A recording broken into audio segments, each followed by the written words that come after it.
This isn't life, it's looping code. Hollow gods in download mode. I scream in static, breathe in rust, and all I built will turn to dust.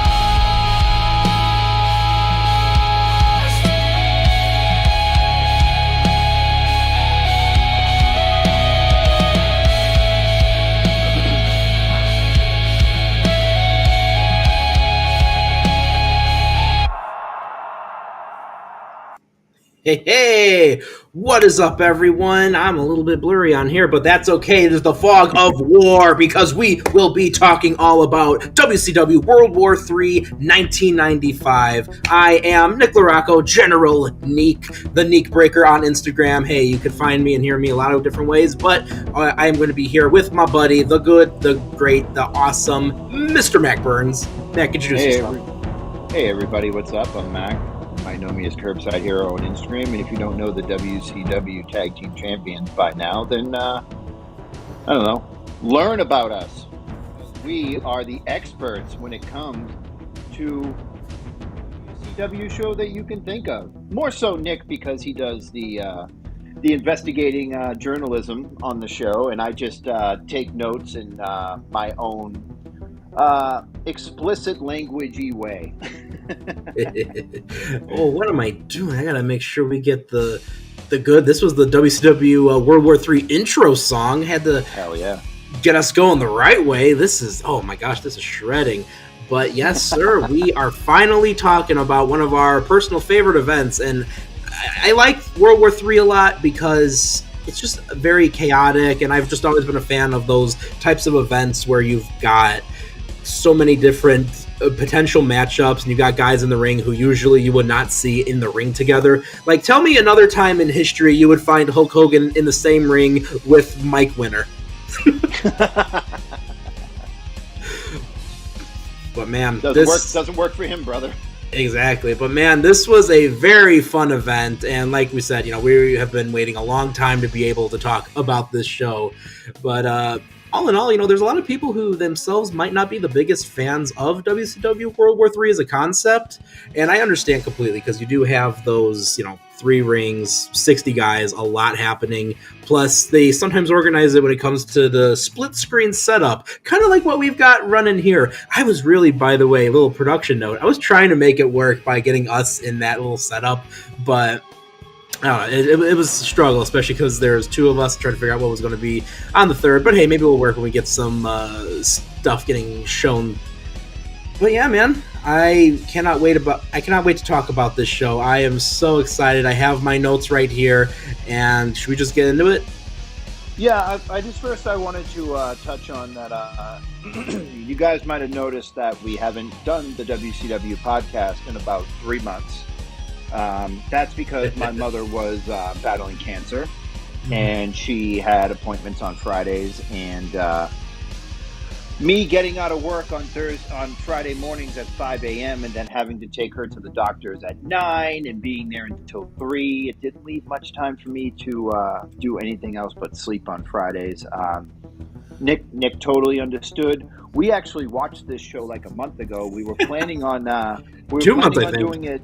Yeah, we were planning on doing it a couple of weeks ago, and then something came up with my mom. But I'm happy to say that my mom is cancer free, and that she's going to be starting radiation very soon, and she only has a couple of weeks of that before she is completely done. So Nick and I will be back on a regular basis. Really lock down a date. Do come up. Nick has his work stuff going on. I have my work stuff going on. But we are going to try to keep it once a month from now on. So just wanted to say, Nick, thank you for being so understanding with my schedule, and I really appreciate it. Oh, of course, man. Hey, listen, that is some amazing news. Thank you, and huge shout out to your mom for being able to completely make it through and win her own 60-person battle royal. Yeah, but Nick, also one more thing. We haven't really touched on it, but from 1994 until 2000, Bash at the Beach was the Hulk Hogan show, and unfortunately, well, I mean, some people would say fortunately, but we say unfortunately because we think of Hulk Hogan, the character. We don't think of Terry Bollea, the person. Hulk Hogan passed away while we were on break, Nick. And, That is true. you know, say what you want about the man and about the phone calls and how he felt about certain people. But as a character, Nick, what did Hulk Hogan make you feel as a character? Like taking out the backstage politics BS, just in the ring. Yeah, I mean, in the ring, and I want to look at it, and for this moment is like kind of like the strict like WCW sense in particular. It felt honestly like, and I think a lot of people will say this if they kind of like growing up with WCW how we did. I think there is definitely that sense of it felt very different from that 80s Hulk Hogan that so many people were used to. And I think really when it comes down to like his WCW run, you know, it was still the red and yellow Hogan, sure, but it was still slightly different. Like he was getting a lot edgier. He was more willing to bash different people over the head with a steel chair. You know, we saw in particular leading into this specific show, the dark side of Hulk Hogan, which we'll talk a lot more about later. You know, I think he was willing to take a lot more risks and try new things when it came to WCW. And so I'll say that there is a level of credit to give to Hogan, especially because I mean, I didn't realize how involved he would get with some of the shows. And again, there's a level of production involvement he got involved in with tonight's events. So I think there's some interesting things that we still don't know about. And I guarantee there's going to be years worth of news, good, bad, ugly, that we're going to be hearing about Hogan, like I said, for years to come. But you know what? When it came to the WCW run, I mean, we talked about it when he turned heel and usher in a new era, and dare I say the modern era of pro wrestling with the New World Order and the League of Cool Heels. There's so many things that Hogan did in WWE, but also in WCW that completely revolutionized and helped kickstart an entire wrestling boom period. And not very often, I'll say, again, we're keeping a lot of the real life Terry Bollea out of this, but when it looks to strictly Hulk Hogan, there's not very many people you could say were a part of two of the biggest wrestling boom periods ever. Yeah, I totally agree. I think WCW dies turning heel. I think that if it was Sting or if it was Lex Luger, it wouldn't have had the big like pop culture impact on outside of wrestling. People who knew Hulk Hogan, red and white, cookie cutter, you know, perennial babyface. I mean, I remember when Hogan turned heel in '96. I was 14, and I remember going to school and kids knowing that I was the wrestling guy, and they weren't. They were coming to me and they go, "Dude, did Hogan turn heel last night?" I'm like, "Oh, let me fucking tell you about it," you know. So it was the right person, the right time, because you know, and it forced WWE to get better, to form Degeneration X as the answer to the NWO, and really have Vince McMahon step up his game from this family friendly, you know, wrestling clowns and wrestling guys playing guitar and Trashman and Bastion Booger and all these guys, you know, and the Nomad and whatever Mastodon, whatever he had going on at the time, he looked at WCW and went, "Oh my God, Hulk Hogan just reinvented his career. He's on top again. He feels fresh. He feels new. We need to do something." And ultimately, it killed WCW. I think the quality went down after the whole NWO group as a whole went to shit. You know, and then you started with primetime Mike Sanders and you know, and Stasiak and all these guys trying to usher in, and you know, but we can talk about that another time. But Hulk Hogan really saved professional wrestling for a good, let's say, 2 years, from '96 to '98 to when WCW started circling the drain around like 1999. So strictly as a wrestling character, you were right, Nick. The '80s boom, three decades. It was 3 decades, because you had the '80s, the '90s, and then he left WCW in 2000. But then he joined the NWO, WWE's NWO, and then he went back to the red and yellow after he was pretty much forced to with the Rock and Hogan WrestleMania 18 match, and then had another run as champion. Another year, and then you can talk about the Mr. America stuff and Zach Gowen. He was the champion to lead WWF into the WWE. Yeah, he was the last person to hold that belt before it changed from WWF to WWE. So strictly as a wrestling personality, not Terry Bollea as a person. I know I'm dancing around this a lot. I just don't want to get into shit. But strictly as the wrestling personality, Hulk Hogan, I mean, he has to be the most influential person in the history of wrestling. And it's a shame what's going on with the now there might be medical malpractice, and he might have had a surgery on his neck that shortened his life. But I'll always remember Hulk Hogan. The character will always have a fond place in my heart. And I mean, you really can't say anything else. He was an icon, and in the later years he kind of showed maybe who he was all along. But the character Hulk Hogan is going to be missed. It's absolutely, and I think too, it's such an interesting duality or dichotomy or whatever you want to say with Hulk Hogan and Terry Bollea in a way, because of the fact that Terry Bollea is such a complicated person that leaves a controversial legacy of the good he's done, but also the bad he's done.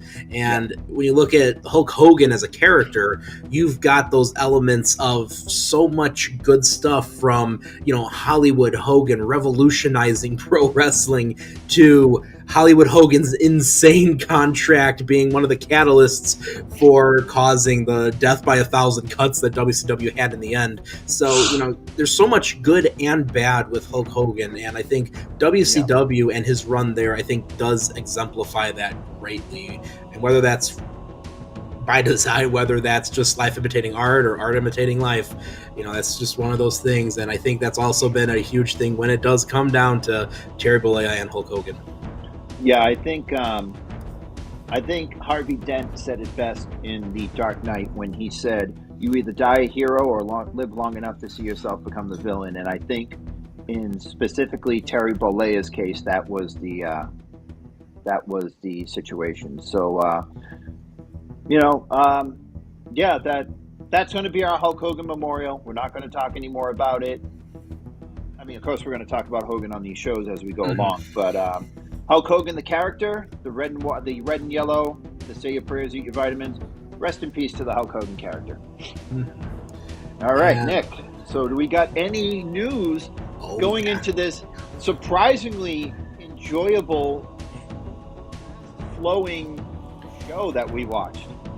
Yeah, man, there is a lot of news, and dare I say, this is about as much news as we had going into some of the historic events like Bash at the Beach 96 and Starrcade 97. So this is juicy. So let's go from some of the bad news of recent times and into the fun news of about 30 years ago.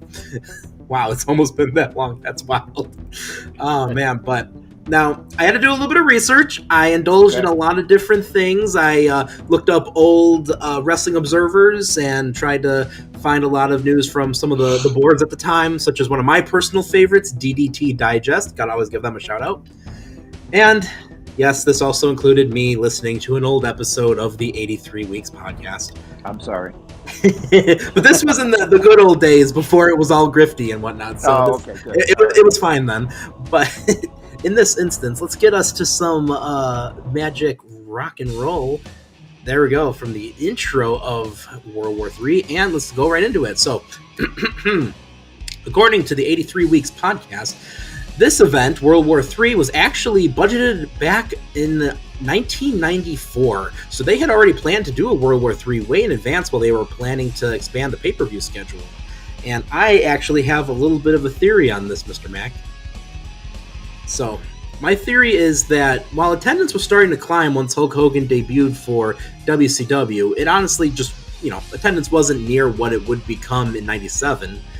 But I think that means it's very safe and strategic to take some of those unsold seats and just throw them away, pop a couple rings in there. No one's going to know the difference. So on top of that, you've also got a lot of participants who are already under guaranteed salaried contracts, plus a ton of power plant personnel, be it trainers, be it trainees. And financially speaking, from what I understand, according to Eric Bischoff, they could have easily ran this event as much as they wanted to. So there's a little something there, but it's interesting that they were. There's about 100 seats you could fit in between those two rings, so maybe even more.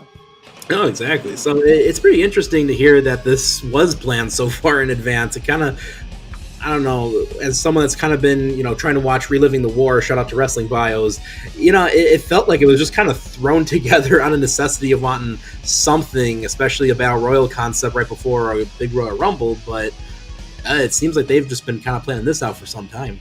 Yeah. But and by the way, too, I'm going through this news, Mac. Feel free to throw in, whatever you want as well if you need to stop me. I mean, I didn't know any. When I was watching this stuff back when I was like 14, 14 during the show. Like I didn't know any of this stuff, so I'm fascinated. I'm not one of those guys that I'll go back and watch old shows from the 80s and 90s, but I'm not one of those guys that's going back into the Observer, archives and reading about what was going through Eric Bischoff's head in November of 1994. That's just not, Right. I mean, everyone's wondering what was going through Eric Bischoff's head in the 90s. But anyways, getting back to it, speaking of the concept of World War III, the Battle Royal itself, as we saw promoted at the beginning of the show, and we're going to talk about this later, the Battle Royal was built around having 3 giants, with 1 giant in each ring. But, Mac, did you know they also wanted to have another little gimmick going in there with each ring? They wanted to have a legend in each ring as well.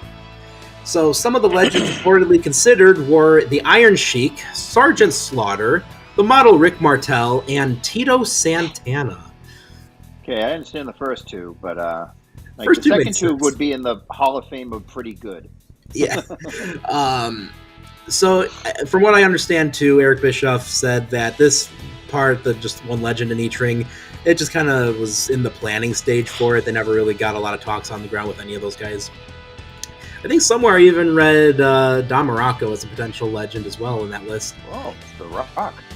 Exactly. The original Rock, baby. And, hey, there's another big thing. Like we mentioned, they talked about the giants going into the match. A giant in each ring. You know how they kind of said Hulk Hogan, for some reason, was one of the 3 giants? Yes. Yes, so, coming out of Halloween Havoc, we had, of course, that moment where Hulk Hogan gets sandwiched between the giant and the Yeti. Well... You know what's funny? Is I go, now, and then we knowing damn well that at some point we're going to have to watch that show. Oh, absolutely. I guarantee that's going to be coming in the near future. The man pile of crushed. Exactly. That's one way to make him drop the belt, brother. Now that works for him. But hey, speaking of these giants, so Ron Reese, as we saw, was the mysterious Yeti. But a little bit before this, they were actually thinking about debuting him as a babyface giant named T-Rex, who was meant to be the sort of antithesis to the giant. Huh. Reese of the Flock? Reese of the Flock. I mean, he does have those kind of slightly smaller arms, so yeah. T-Rex I think kind of would have worked. But there's a guy for the Patriots that they just drafted. He's an offensive lineman, and people were like, "Oh, he's not going to get drafted because he's got small arms." I'm like, he doesn't have small arms. And I saw him in a suit the other day, and he was like, "Oh!" I was like, "Oh no." But also sending much love to Big Ron Reese. I hear he's a super nice guy. But, we were talking about the Yeti, so I want to kind of cycle back to that. One of the guys they were talking about for not just this Battle Royal, but just a run in the company around this time was El Gigante, also known as Giant Gonzalez. He was actually going to be the original person they wanted to portray the Yeti. And when you think about it, with that giant super suit he had on with all the fur on it, kind of makes sense now that he would have been the Abominable Snowman. Oh, the one where he had pubes but no dick and balls? Exactly. I think they wanted him, because I think that was his suit. And Oh, God. they wanted him, I think, to wear that, or at least a whole new version of it. And even though he's already known a few years prior as El Gigante, we're gonna make him the Abominable Snowman. So they really saw that. They really saw that WrestleMania match with Undertaker and went, "Yeah, we need that guy who fucking diarrhea shitted all over fucking Las Vegas parking lot." completely ruined the whole match and Oh, almost God. the streak. That's the part of the streak too that, like, it kind of almost can be argued that it ended right there. By the way, Yeah, well, That- I mean, technically Undertaker won by disqualification, so yeah, but so they wanted El Gigante to become the Yeti, but Yeti. those plans ended up falling through because El Gigante wanted to really stay home in Argentina. And I think one of the big things too was this is when he started developing some very serious knee issues that would persist for pretty much the rest of his life. So then that's when Ron Reese, instead of debuting as T-Rex, instead gets shifted over to becoming the Yeti when they needed someone that was tall enough to, fit into the giant block of ice that they acquired. And so we cover him with toilet paper, and now we have the Yeti. ugh. Which, by the way, again, I'm thinking about it, like, the way they promoted this was a giant in each ring, right? You've got the Yeti, the Giant, and then they say freaking Hulk Hogan, when literally we have how many other big men in the match? You've got the Shark, Hugh Morris was 300 plus pounds, not to I really mention the wanna see how freaking tall one-man Hogan was. gang. Let me see how tall Hogan was. I want to say he was 6'5". Let me see.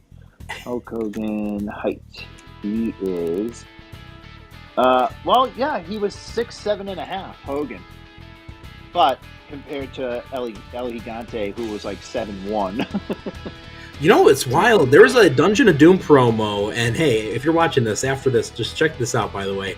It's a Dungeon of Doom promo where they do have the Yeti reprising the Bandage character, and next to Kevin Sullivan and the Master, you have the Yeti on this side, the Giant on this side, and the Yeti is, again, like a whole head taller than Paul White. I remember that. Yeah, that's crazy. That was the coolest shot, but also, like, I don't know, it's so weird to think of someone being so much taller than the Giant. Remember when Hulk Hogan fell into the Dungeon of Doom and he didn't know where he was? There aren't any Hulkamaniacs here. Yeah. This water isn't hot. It's not hot. That was an iconic moment. Dungeon of Doom, and we're going to talk about this later, but I just want to go on record and saying the Dungeon of Doom did really well in this Battle Royal overall. Yeah, they really did. And you know what the crazy thing is like, I talked to a lot of people about like old wrestling and work, because there's a lot of guys who used to watch wrestling back in the 90s. They don't watch it now, and I don't blame them. But a lot of guys were like, yeah, man, they were doing like the Wyatt 6 or whatever it is now is just like a spookier version of like the Dungeon of Doom, and like people like bought into it back in the day, just like people kind of buy into it now. They like it, And then Right. I was reading stuff about the Dungeon of Doom online, like from back in like '96, people on like AOL and stuff like that, blogs and stuff, and they're going, and dude, it was like literally like right down the middle. It was like, this is the stinkiest poo from a butt that I've ever seen ever. And then there were people like, dude, this is really kind of like awesome. Like kind Right. of like Vader with the White Castle of Fear when Sting took the helicopter and didn't know where the fuck he was going. And the big question is like, okay, is that Sting's pilot taking him there, or is that Vader's pilot? Dude, if it's Vader's pilot, just crash the fucking plane or the helicopter. He just takes Sting out, and Sting And has to stop being so trusting. Sting hear Vader's thoughts through the mountain. Sting has no business trusting all of these people, especially with his life. But I think he does trust the fact, though, that I think he knows that, like, Vader wants the pleasure of personally crushing Sting. He wants the pleasure to personally bring him to the White Castle of Fear with that big-ass long table so he can throw the strap dramatically down in the middle of the table. Mr. Race, the strap. I really liked when he called him Mr. Race.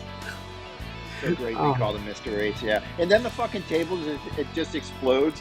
And they go back to Tony on Saturday night, and he's like, well, we'll see what happened to Sting next week. Freaking WCW, man. I love it. We go from Mr. Race to Mr. Meltzer. Dave Meltzer also actually agrees with us, and Dave really likes this show. And not just that, but Dave said a lot of the fans in attendance also thought this was both a cool concept and a fun show from the reports he was able to receive. Yeah, I mean, dude, this you know, it had its matches that kind of sucked, but even the matches that kind of sucked, like flowed smoothly. They didn't have any like down periods in it, you know. Like Right. especially like we'll talk about it, but like Big Bubba Rogers, like yeah, he does the thing where he gets out of the ring and walks around and does shit, but then he gets right back in the ring and just starts beating the shit out of Duggan, and I was just like, man, there's like no like there's no filler here. It's just all action. I love this. Yeah, and speaking of filler, here's another interesting tidbit. According to Dave Meltzer, ironically, Dave Meltzer, who gets very memed on this show. Yeah. Which again, we're going to talk about that immensely. But Dave, on the December 11th, 95 issue of The Observer, said that the first 50 eliminations in the World War III Battle Royal were all planned out, but the final 10 eliminations were all allegedly called on the spot. Also allegedly, this whole shebang was managed by Hogan in an effort to try and keep the whole surprise reveal of who's the winner a secret.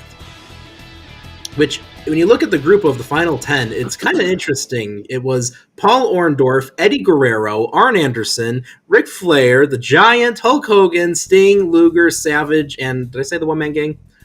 No, you didn't know. Yeah. Yes, so you got that. Such an interesting assortment of talent there. And again, remember, Eddie Guerrero has just debuted with the company not too long into this, so they're putting a lot of faith and trust into this, what they were originally seeing as like a rookie cruiserweight. Red and white mullet, Dominic Mysterio looking Eddie Guerrero in 1995. It brings me back, man. It does. Like, mulleted singlet Guerrero, Sting's buddy, who... It's so funny watching Guerrero promos from this time frame, too, because he just doesn't have, the Latino heat, charisma, and quality of... No, but he eventually gets. You know what the thing is, though, is that as he progressively goes along, and I think it might have been right around the time that he had that ladder match with Six at Sold Out, was right around the time after he became the United States Heavyweight Champion that he started getting that swagger that we would see into late 97, like early 98. I think that's right around the time where he turned it around. Also, I want to give a little bit of a shout out to, of course, WCW super fan, and this proves that we were a WCW family, Mama Larocco, because she knows him more as Six than she does X-Pac. Oh, that's kind of funny. That's great. Hey, Nick, let me ask you a quick question. Yes. So I just pulled up, and I know you're going to love this. So for some reason on Google, now you can't just type in the name of the show and put cage match after it. Like I just put WCW World War III 1995 cage match. The Wikipedia popped up, and then something else popped up. The show doesn't pop up, but pop up under the third result is cage matches. Mike Winner Wrestling Database. Yes. So Mike Winner has his last match. Oh, Matt, we can't hear you. Mike Winner defeats Rick Cornell at NDW event Northeast Alabama State Fair in Huntsville, Alabama. But he has 1, 2, 3, 4, 5, 6, 7, 8, 9, 10, 11, 12, 13 more matches after this Battle Royal going into, with his last match coming, Max defeats Mike Winner on WCW Saturday Night on October 8th, 1996. But I also wanted to ask you one question before we got back into the news, Nick. What do you think was the match that Meltzer gave the best star rating to? From this show? From this show, correct. I'm circling 2, maybe 3 options. Yep. But I'm looking at maybe the women's tag. The women's tag is correct. All right. So the women's tag team match was given 4 stars by Dave Meltzer. The second best was Sting and Ric Flair at 3 3/4 stars. Yeah. And followed right behind that is is the Johnny B. Bad and Diamond Dallas Page match with 3.5 stars, followed by Sasaki and Chris Benoit at 3.25. And he did not give Big Bubba Rogers and Jim Duggan. And he gave the incredible 3-ring battle royal stud, and it gets 1.62 on Cage Match out of 10. No, when we're done with that show, let me tell you, we're going to make sure that gets boosted up. We're going to make sure that gets like a 4. We're going to get the guy that runs Cage Match very mad at us because we're going to be in the comments section. It's time for a change. Yeah. Oh, man. So what else do we got, Nick? All right, so they're not on this show, but they'll be coming in one of the upcoming pay-per-views for WCW. Public Enemy will be wrapping up their ECW commitments and are going to be, I just lost my place, set to come to WCW in a few months.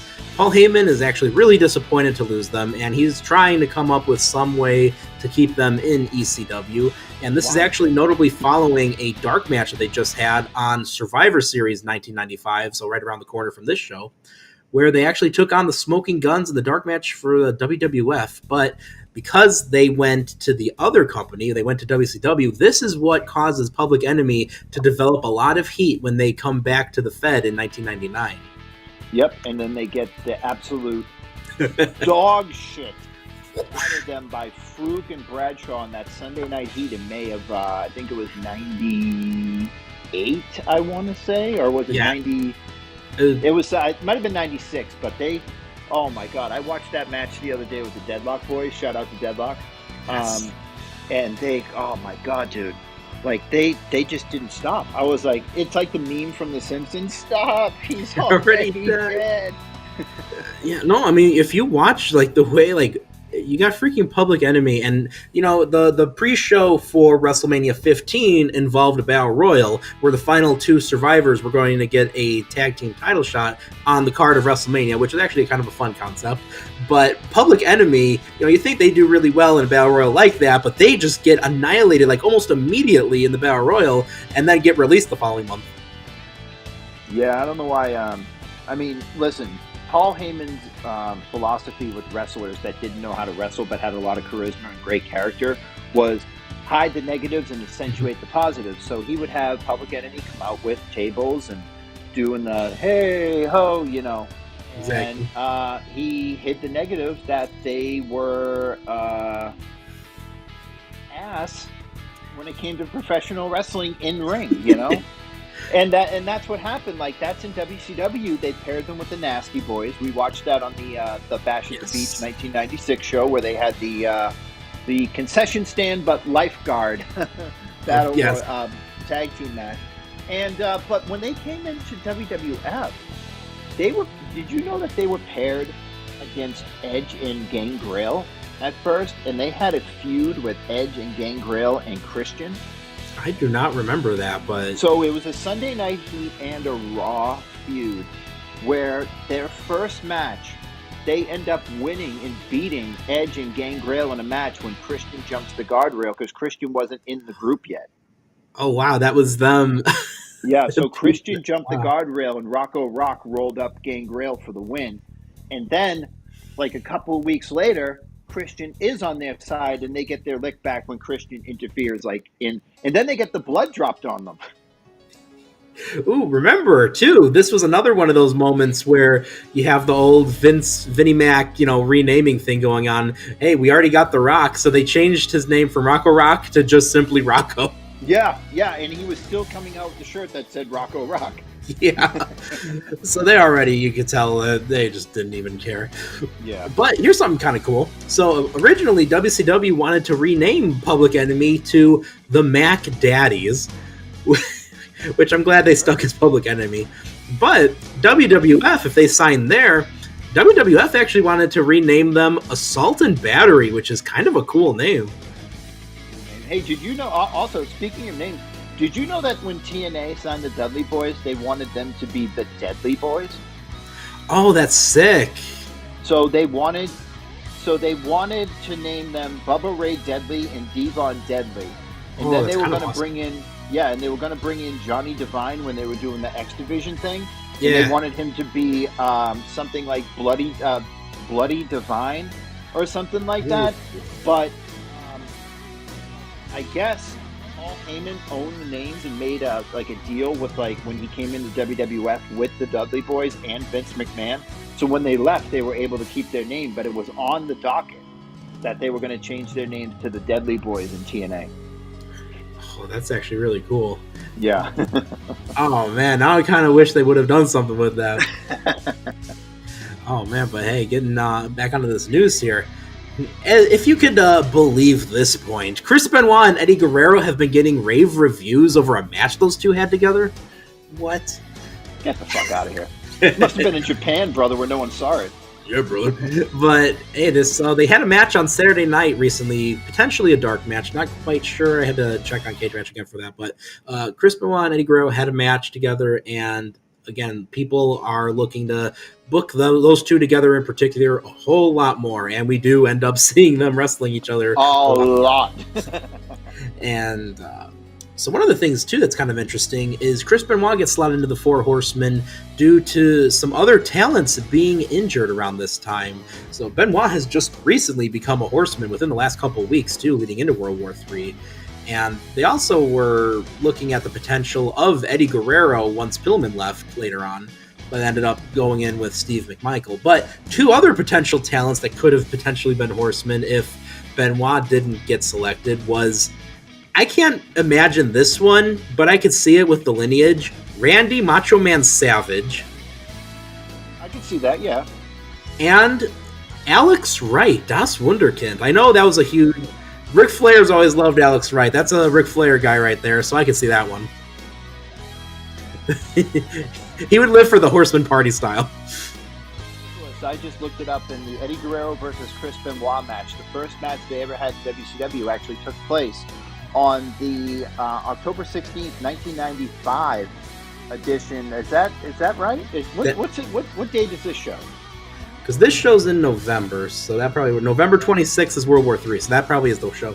Yep, so the match happened on WCW Monday Nitro, Chris Benoit versus Eddie Guerrero, October 16th, 1995. Dave Meltzer said it was the best match he had seen so far in WCW Nitro history, which isn't a lot because we're only 7 episodes in. Of course, yeah, right. I was but just saying. He gave it 4 stars.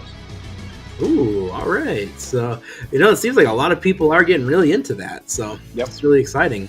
And hey, speaking of some talents that are going to be coming into WCW in the near future, certain Mr. K-Dog Conan is wrapping up his commitments in Mexico. He's actually telling the Mexican tabloids that he'll be going to WCW in January to, quote, become Hulk Hogan's tag team partner.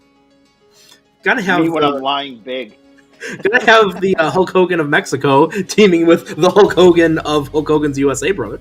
Dude, he doesn't even sniff Hulk Hogan. He gets like 1 degree of separation. He gets that match against Flair, where Flair beats him for the United States Championship by putting his feet on the ropes.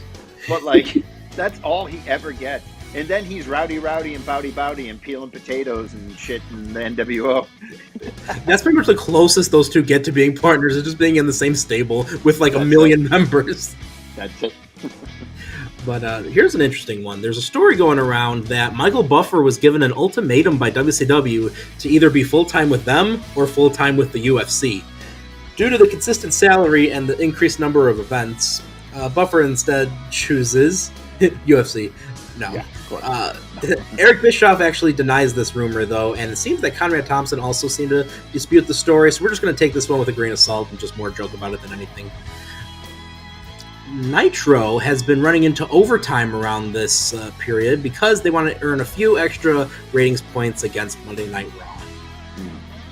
We talked about the women's match, and we'll talk a little bit more about that in a bit, too, but Bull Nakano, who wrestled on this show as well as the Nitro that followed, she ends up injuring her knee on that episode of Nitro, and it ends up worsening over the year to the point that she does have to unfortunately retire due to those injuries. Yeah, I remember that. I remember them saying that she had a shitty knee coming into this thing. Mm-hmm. So there's, which is really unfortunate. She's without a doubt one of the coolest figures in pro wrestling of the 90s, when it comes to women's wrestling especially. I was watching this match at work because I had to break it up over the course of a couple of days. And dude, this match had no business being on this show. Now, don't get me wrong. This show was very, very good, but like felt like really out of place because it's sandwiched in between Big Bubba Rogers and Kensei Sasaki and Chris Benoit. Now, you might say Chris Benoit and Kensei Sasaki is a good match, but you just had Big Bubba Rogers and Duggan have a very confusing tape fist match where there were countouts and DQs turned on in the settings. So I don't know what the fuck was going on. But then I'm like, oh man, I didn't want to look at the match card. I wanted to go in blind. So I was like, oh, what's the next match? And here comes fucking Akira Hokuto, and I'm like, what the fuck? Like, what's happening here? I was like, what is this? And then all of a sudden, I see friggin' Bull Nakano and Cutie Suzuki and friggin' Ozaki come out, and I'm like, oh my fuck, what? Is it All Japan with it? What's happening? Oh, man. Yeah, no, that was also really interesting because I also forgot all about that, and then I watched this show. I'm like, oh, this is it. I forgot, and it was great. Again, we're gonna talk about that in a bit, but the smoke just dissipated, and I was like, is that Cutie Suzuki? Oh my fucking god! Man, Bull Nakano's always had a lot of presence too. Like, she was solid. One of my favorites. But so getting nowadays, she looks better now than she did back then. She looks back then she was a beast, but you see these women's wrestlers and they kind of they kind of fade into obscurity and they get old and everything. And then you see Bull Nakano and you're like, holy shit, she's 65, really? Yeah, no, she absolutely still doing the blue streak down the face, even though she's 100 pounds lighter. It's fucking awesome, dude. She's awesome. So I'm glad that she's still being a happy old self when it comes down to not having to be one of those wrestlers who has to retire from injuries and then gets really bitter.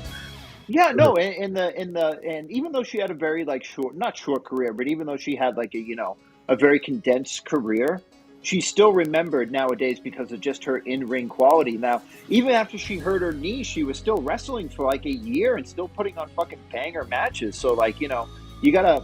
I look at Bull. Anytime I see Bull Nakano, I'm like, oh my fucking god, I am in for a treat. Exactly. So I want to get back onto this because we talked about ECW. So of course we got to mention another ECW talent on ECW. So on the WCW Control Center that was hosted by, I believe, Christopher Cruz for World War III, they mentioned several different participants who end up not being on the show. We'll talk about some of them and why, but here's one in particular. They listed Sabu as potentially being one of the participants here. Sabu was on his short-term WCW run, but actually he had just left WCW, and he does his surprise return, of course, at ECW's November to Remember. And Sabu, a little bit of trivia here from Not That Tom Green, shout out, is Sabu found out that he was let go by calling into the WCW hotline because Gene Okerlund did not realize no one told Sabu that he was let go. He just hears it on the phone. It's like, oh yeah, by the way, that piece of shit Sabu's gone. And he's like, what? I guess, a lot of this stems just from a lot of heat Sabu was getting for things like excessively brawling outside the ring, but he was told not to by management, and then kind of sneaking his uncle onto the card to do a sneaky fireball spot against Jerry Lynn at Halloween Havoc without telling anyone. So hey, Sabu, could you not bring tables? Oh, what was that? Bring tables? Could you not do the triple-assisted rope jump off the chair? What? Do more chair jump rope rocks? And now Sabu's had a lot of injuries in his time, but speaking of injuries, Randy Savage is going into this pay-per-view hurt. Allegedly, he's got a torn tricep injury, and according to the 83 Weeks podcast, Randy's doctor really wanted him to get a surgery. However, Randy Savage did not want to lose that spot, so with the potential for a world title reign looming in his future, Randy just tried to push through. And on this show in particular, you do notice that his arm is a little bit smaller than usual, and it's heavily taped up too. Yeah. There's no bend with how much it was taped. No, dude, he literally looked like the dude on SpongeBob that's got all the he's sitting in the bed. Exactly. And speaking of Savage, you can't have Savage without talking about Hogan again, brother. Hulk Hogan was set to take a few months off per his contract following Halloween Havoc 95. However, for one reason or another, just starts appearing on the promos and everything for World War III. So probably coming in for one more show ends up giving him a huge bonus. That had to be something in his contract. We're like, well, yeah, you could take a vacation, but if you work World War III, it's an extra $200,000. He's like, well, I'm fucking coming then, brother. That's, I think, exactly what it is. And, we talked about, again, Meltzer getting memed on, and I think this might be why, talking about the theory aspect of it, Dave Meltzer is predicting either Lex Luger, The Giant, Sting, or Randy Savage to win the 60-man Battle Royal, and I think Hogan's just a little butthurt that he wasn't predicted as a winner, brother. Okay, well, I'm either predicting the Kansas City Chiefs, the Buffalo Bills, or the Philadelphia Eagles to win the Super Bowl, and I think one of them is going to win it. So, saying Macho Man, the Giant, Sting, and fucking Hulk Hogan, it's pretty much just narrowing it down to the last 8 guys that were in the race. All the potential stars there. I mean, hey, yeah. Flair didn't get a mention there either. No, I know, yeah. Poor Flair. Now, this was kind of interesting, and I would have liked if they were able to do something, but again, WCW trying to plan things, you know how that goes. Oh, yeah. WCW wanted to get more New Japan talent involved on the show in order to help promote the theme of a world war, as well as continue the build for WCW versus New Japan, which happens at Starrcade next month.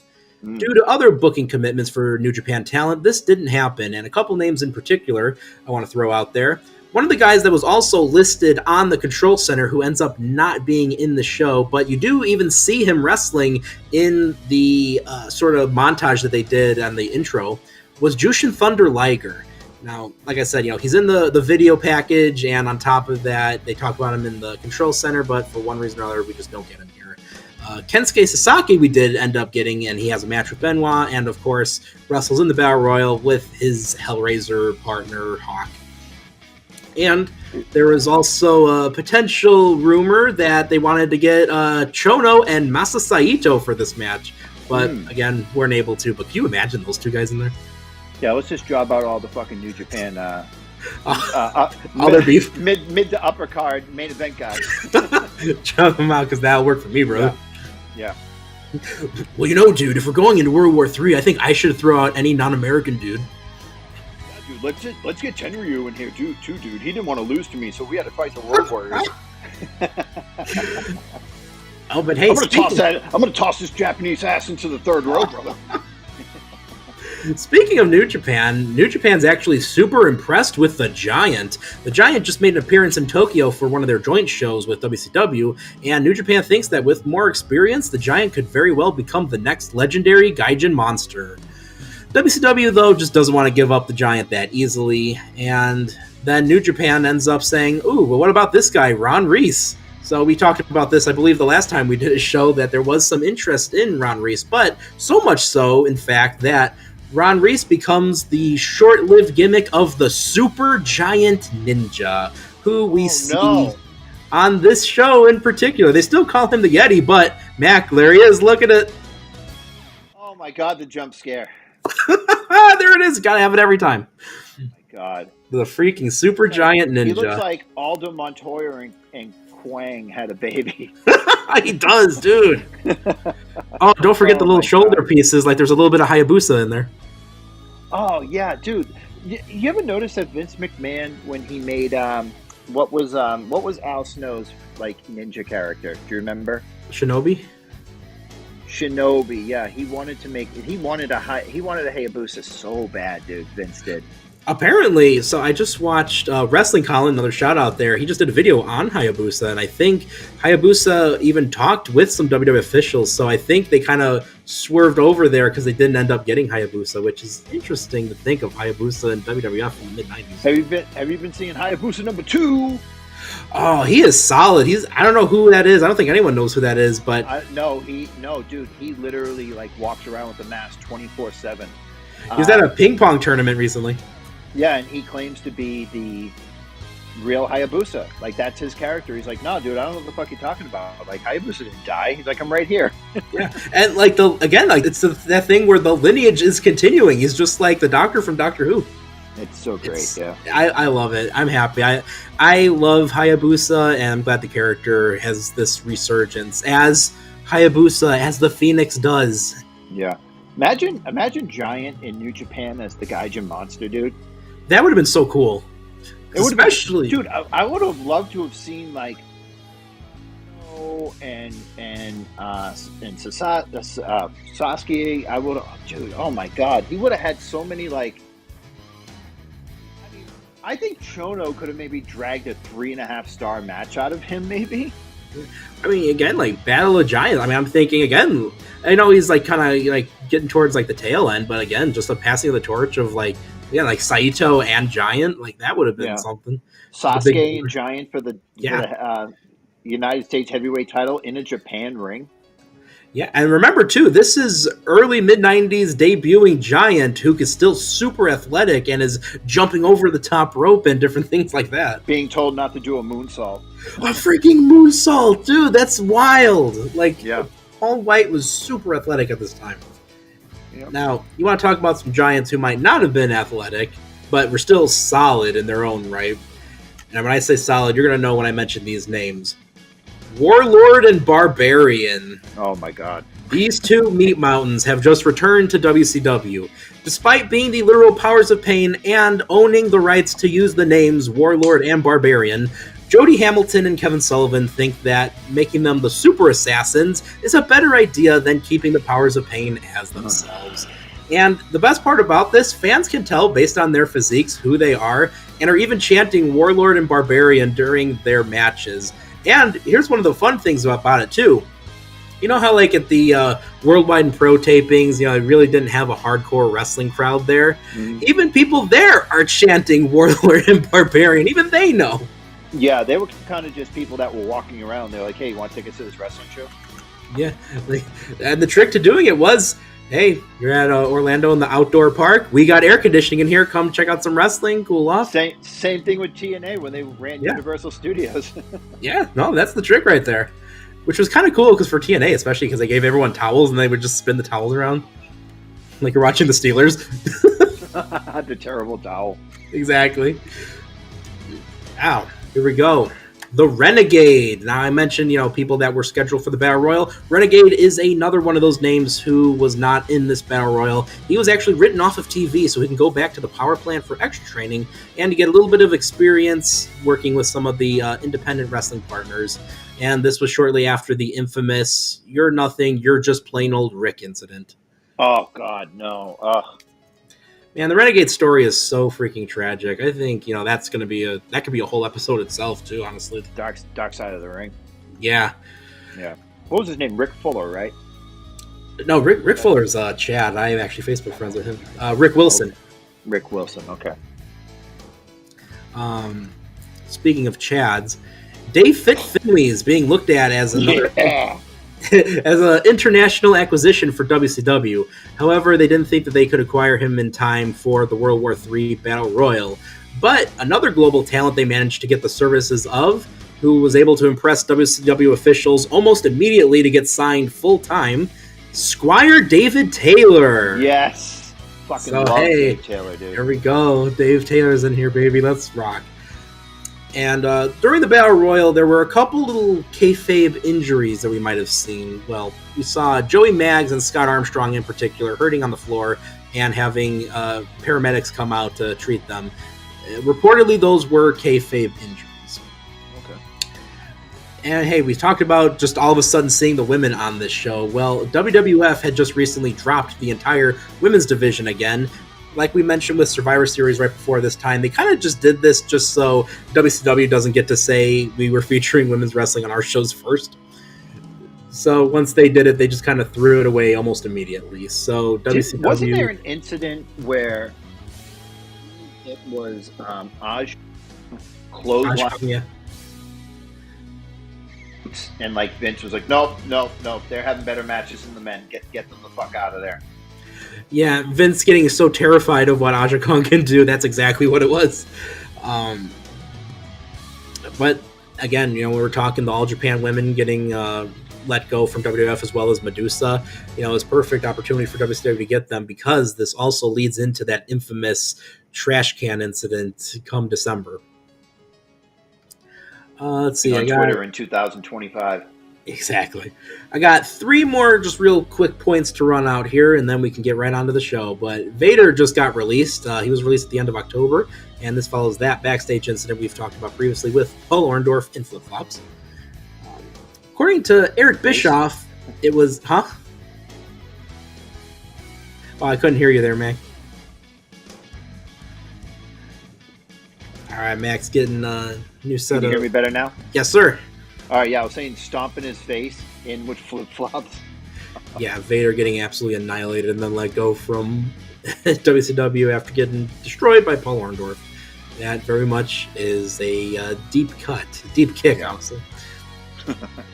According to Eric Bischoff, Kevin Sullivan and Ric Flair were the primary people that were responsible for the booking of the majority of the Battle Royal. Mike Graham, Terry Taylor, and Eric Bischoff get a little contributing credit, and then we also mentioned that tidbit of Hulk Hogan helping out with the final 10. So kind of a interesting assortment of people going through and managing this. And last, How about I just throw all 7 of you guys out, brother? You know what really works for me, dude? If I just eliminate every single person one by one.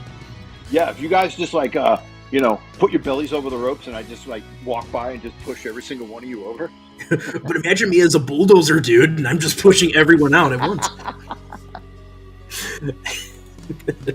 And last but not least, leading into this event, WCW hosted a fun little 10-man battle royal on WCW Pro of all places. And this was kind of the showcase for people that maybe weren't familiar with what a battle royal was, because it truly was a bit since WCW hosted one. I think the last one was Battle Bowl '93. Yeah. So it's been a minute since they had one. So, it was fun to see the jobbers get a little spotlight there. And notably, Disco Inferno, for whatever reason, who himself has just recently debuted in WCW, he managed to outlast the State Patrol, Barrio Brothers, Dave Sullivan, Mark Starr, Cobra, and as well Frankie Lancaster and Nasty Ned Brady, with those last 2 names not even being in the World War III 60-man Battle Royal that we'll talk about. But I think it just goes to show how deep that WCW roster is. Well, Mac, I think now is the time. Get that sick guitar riff, because we have that wild-ass intro to get through. Oh, my God. So great. Nick surprised me with this before the show, and I was like, yes. Had to get all the music lined up. It had the World War III 95 soundtrack. So, Nick, I just, since we're already at an hour, Yes, sir. before Dishonor is coming on very soon, I have my notes. When we get to the 60-man Battle Royal, I'll let you take over from there, because you have more extensive notes than I do. But, should we get to the show? Let's get into the show. All right. So, just a fucking crazy Hogan, Sting, Macho Man, and Mean Gene promo to start off this show. It is just the most batshit, psychotic fire hazard that you ever imagined. So, we're going to just come back from the dark side with the Dungeon of Doom bullshit, taking on the Giant, the Yeti. The WCW Heavyweight Championship is up for grabs in the 60-man Battle Royal. I don't know if we mentioned this, because of the Giant stealing Hulk Hogan's World Championship after the Yeti and Giant situation. Yeah, brother. What happened was that Jimmy Hart, who had turned on Hogan in that match, he says that the Giant, Hogan didn't read the contract, and there was a stipulation in it that the title could change hands on a disqualification. Hogan said, fuck that, got his lawyers involved, and WCW got their lawyers, and they held up the title. And that's why we have the title on the line in the 60-man Battle Royal. But Hogan went to the Dungeon of Doom, but he's back in, he's dressed in all black here, and he rips off the black to reveal the red and yellow. Hogan is cutting this promo while Sting's on the stage. Sting takes the trash can, just immediately starts a 5-alarm fire on the stage, as you can see in the photo here. It's even going over the trash can. Turn their focus to the fire that you can obviously see stagehands trying. spreading onto the stage. Hulk Hogan has a Wrestling Observer or something in his hand, and he's more focused with a Wrestling Observer than anybody trying to put the fire out. The stage is literally up in flames at this point, and Mean Gene is trying to get out of there so that he can just he doesn't set on fire. Like Hogan literally says, "Oh, I went to the dark side, guys, and it made me realize who my friends were, and I want you, Macho Man, to be my best friend, and I want you, Sting, to be my best friend." And Macho Man's going, "I'll be your best friend," and Sting's like, "Yeah, I'll be your best friend," and Hogan's like, "I'm 8 months away from turning on you, fucking jabronis." But this was just a crazy promo all around. Hogan just, night, and that Meltzer was wrong about, Meltzer think these journalists think they got all the answers, brother, and observe this, and he would do that like 4 The internet's got the scoops, dude. Yeah. Hulk Hogan, the early adopter of the internet.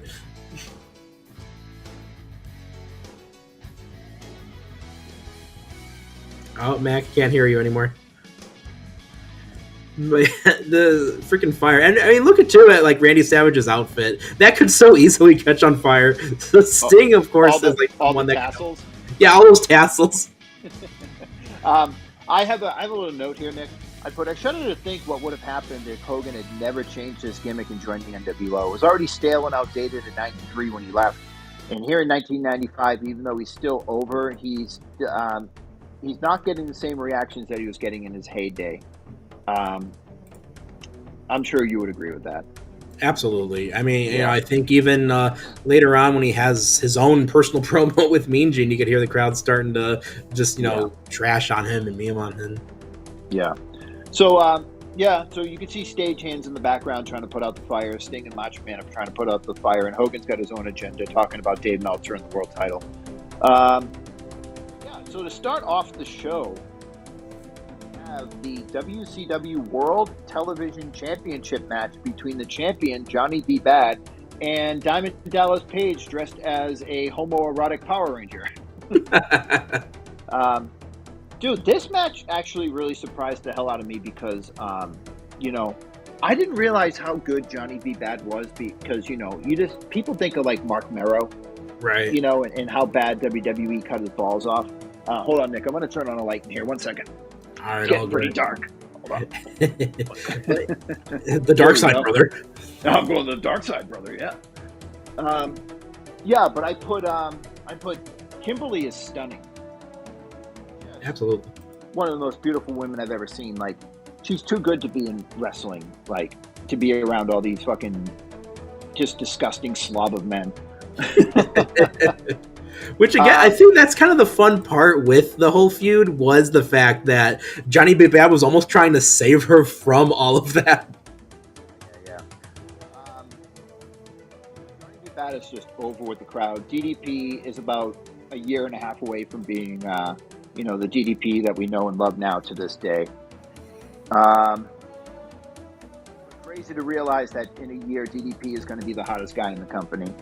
Right. I also put like wrestling stopped feeling like this like right around the time NWO came into WCW. I said I don't know, but this atmosphere is just really like pre NWO and still feels like cool and like it feels like old school WCW. Like this doesn't exist very much longer. No, not at all. And like that, like you said, like there's definitely a point in time, and not even just for WCW, but I think too, just all of wrestling really, where it's just pre NWO, like you said. And this match in particular is interesting because both Johnny B. Bad and DDP have been on the roster now for like several years and have been wrestling each other for off and on throughout the years, and even in '95 wrestling a ton. And I think a lot of people might forget that was also just kind of a product of the time. I mean, people rag on how often we saw The Rock versus Ken Shamrock in '98. Oh my god. But, that was a big thing in this point in time, was just seeing a lot of the same guys wrestling for years. Yeah. I said, dude in the front row is wearing a heavy stitched white Dan Marino Dolphins jersey, and I want to know where you got that, Mr. 1995. Well, let's see if we can see him in this picture. No, he's not there. So the ending of the match comes when DDP. So the whole crux of the thing is if DDP loses, he loses Kimberly to Johnny B. Bad. Because DDP, yeah, Johnny B. Yeah, I know. Yeah, yeah, just in their contract that they can be traded to another man. That's really nice. But but the thing is that DDP has been treating the Diamond Doll, which they call her. They call her Kimberly. They call her Diamond Doll. They go back and forth, like shit. Make my sandwich, have my baby type bullshit. DDP is a piece of shit. But I put the ending of the match comes when DDP whips Bad into the turnbuckle and tries to spear him, but Johnny B. Bad being weak, beat down, just slouches in the corner, and DDP hits the ring post. Johnny B. Bad recovers and hits a slingshot Alabama Jam over the rope to win, which was an awesome. I was like, dude, Alabama Jam, yes. That was cool. Ending felt a little flat, but overall I liked it. I said not too short, not too long. Perfect. I gave it 2 3/4 stars. At the end of the match, Mean Gene is interviewing Johnny B. Bad on the stage with his World Television Championship, and he says he would love Kimberly to be his manager, and she doesn't really fully commit. She kind of says like, hey, we'll see where things go. Like, thank you for saving me, and like hugging him and stuff, but she never actually says like, I'm going to be your manager. She says, I'll be in your corner, but like she never like fully commits. Yeah, and it was notable too that, unlike what Diamond Dallas Page was kind of ordering her around, like Johnny B. Bad even said, hey, take all the time you need, like sleep on it. I want you to make the decision for yourself. On it. Yep. He's just a perennial nice guy versus the fucking pig. That's exactly all it is. Yeah. And, I'm thinking too, one thing notable, and I believe he was in the promos for this too, and we know he's backstage because he's in the 60-man Battle Royal later tonight, but I was wondering where Max Muscle was. Shout out to John Charlitko, rest in peace. Yeah. Huh. Yeah, that was crazy. Yeah, because that was DDP's bodyguard. He was involved in this feud around this time, so that's a little curious. But he was in the video packages. Yeah, and he's there because we see him later in the Battle Royal even, so I don't know about that. Must have been getting ready, brother. Had flex, dude. Opening match, Nick. What was that? Look at the opening match. Honestly, it's one of those things where we've seen this match so much, but one of the big things is, despite that, they made this feel fresh. They made it feel different. It's one of the good things that you do have with guys who work together a lot is they develop a natural chemistry. And, these two guys, like I said, they work really well together. And I think, if you're going to open the show with something that, pre-cruiserweight division of WCW, I think this definitely was a hot way to do it with two guys that, know how to work a crowd and, are very athletic too for, a TV title opener. So I think solid match. I give it a solid 3.75, maybe a 4, just because I had some fun with this match. How about you, Matt? Out of 10? Oh, out of 5. I'll give it out of 10. We'll double that. I'll give it a 7.5. I'll give it a 7.5 out of 10. No, I gave it 2 3/4 stars. So out of 10, I probably gave it maybe like a 6.5. Okay. Yeah. All right. So up next, we have a taped fist match between Jim Duggan and Big Bubba Rogers, as some of you may know him as the Big Boss Man. This match is crazy because it's a taped fist match, and in the beginning, Tony and Bobby say that that they don't specifically say there's no rules, but it's kind of implied that there's no rules. But seen two overweight guys smash the dog shit out of each other because it's always fun to watch. Just two absolute, trucks of men. This is just. I don't understand why this match the referee is admonishing both men for things that they're doing on the ropes and in the corners. They announced before the match that it was pinfall or knockout only. So why is he counting these guys outside of the ring? Going into other rings, and he's telling them to get back into those rings. And technically, the outside, he's not counting, but he's following them and trying to get them back into the ring, like pushing them like back into the ring. Like, I don't understand. But the match ended on a count out. The final 10 count, this dumbass referee somewhere around 6 decides to speed up the count very fast for apparently no reason, and Big Bubba Rogers gets the W over Jim Duggan. Like, this was a nothing match. Like, if you're going to have a taped fist match, Can we have a little blood, please? Nick? Uh-oh, I think I lost Nick. Liz? Uh-oh. Well, maybe Nick can come out and come back in. But yeah, I didn't really find this match very interesting. It's typical WCW in the mid '90s. Them just not really,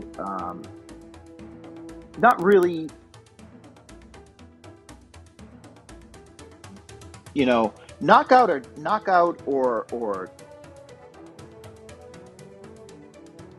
countouts. Why are you following these guys into other rings and telling them to get back into the other rings?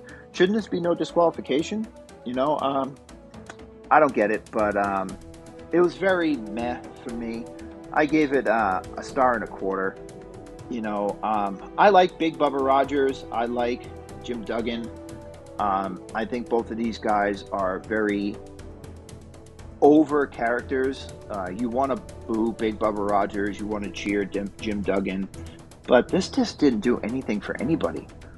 Like, the referee in this match was just such a dumbass. Like, I didn't get it. I like a little blood if you're going to do taped fist. Why are you doing a count out when people are expecting a knockout or a tap out?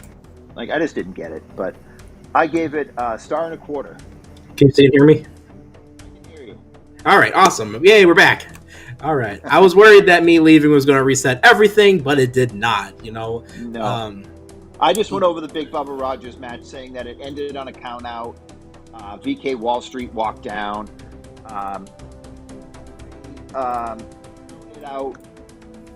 Counted out Jim Duggan in a match that could only end by knockout or pass out. Like what the fuck is going on here? It's the most WCW of WCW matches. That's what I just said when you were gone. Yeah. I said, this is the typical WCW, we don't know what the fuck is going on 1995 match ever. This is like a foreshadow of things to come over the next several years, but yeah, I'm gonna give this a. I don't even know what to rate this match because it just was such a dud, and I think so many people. 1.25 stars. I'll give this a solid 2.4 just for Duggan's 2x4. I like Duggan too. Like we were talking before the show, he's the perennial baby face that you can chug out there, and people are going to cheer for him no matter what because he's a USA guy, and he's every man. You can see yourself in Jim Duggan. Exactly, and it's kind of funny because you think about it, like Duggan, like this was kind of like what happens with a lot of his matches around this time. There's always some wild stipulations or finishes going with it, always involving the tape and whatnot. So, yeah, and I want a little blood in the match. Like even if it's just like a little nick, I'd love to see some blood on like the tape. You know, I think that's awesome when you get a little bit of blood on the tape. But I don't think WCW 1995 was really going for that. So, you know, which it's still interesting too that we have like so many good workers involved in this match, like a Duggan, like a Big Bubba, like Wall Street, and it just doesn't add up to much. So that's kind of an interesting thing with it. Yeah, and like I said before the show, like, you know, say whatever you want about Jim Duggan. Oh, he was never, you know, above this, never that. Big Bubba Rogers, never this, never that. But Big Bubba Rogers, Big Boss Man, and Jim Duggan were masterful workers. Absolutely. Just consummate professionals, masterful workers. Nobody ever said a bad word about them ever in the ring. Yeah. Never Wall Street too.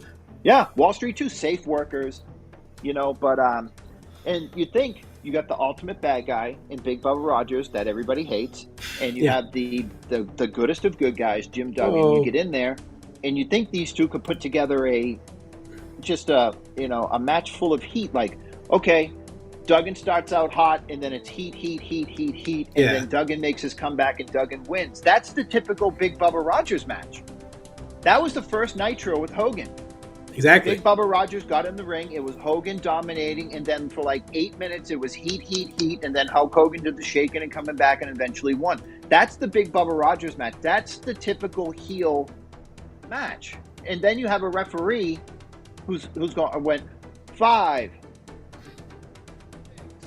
6, 7, 8, 9, 10 matches over. I'm like, what the fuck is going on? Nobody knows. That's just it. All right. Well, Ric Flair comes out and cuts the most Ric Flair promo ever, screaming, dancing with Mean Gene, saying he's going to win the Battle Royal tonight. Become what do you say? Was the 12-time champion at this point? Yeah, like 12 or 13 times. Yeah, 12 time. Yeah, That's what.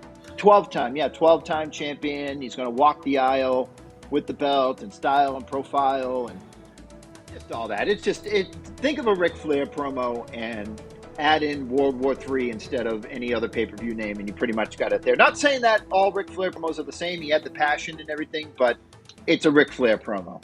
Exactly. Which also, can I say, like, I really appreciated how all the guys who were, you know, going into the match as favorites or as former world champions all got, you know, time to get interviewed. Like, it felt like we had, like, several, you know, options for who could win this thing.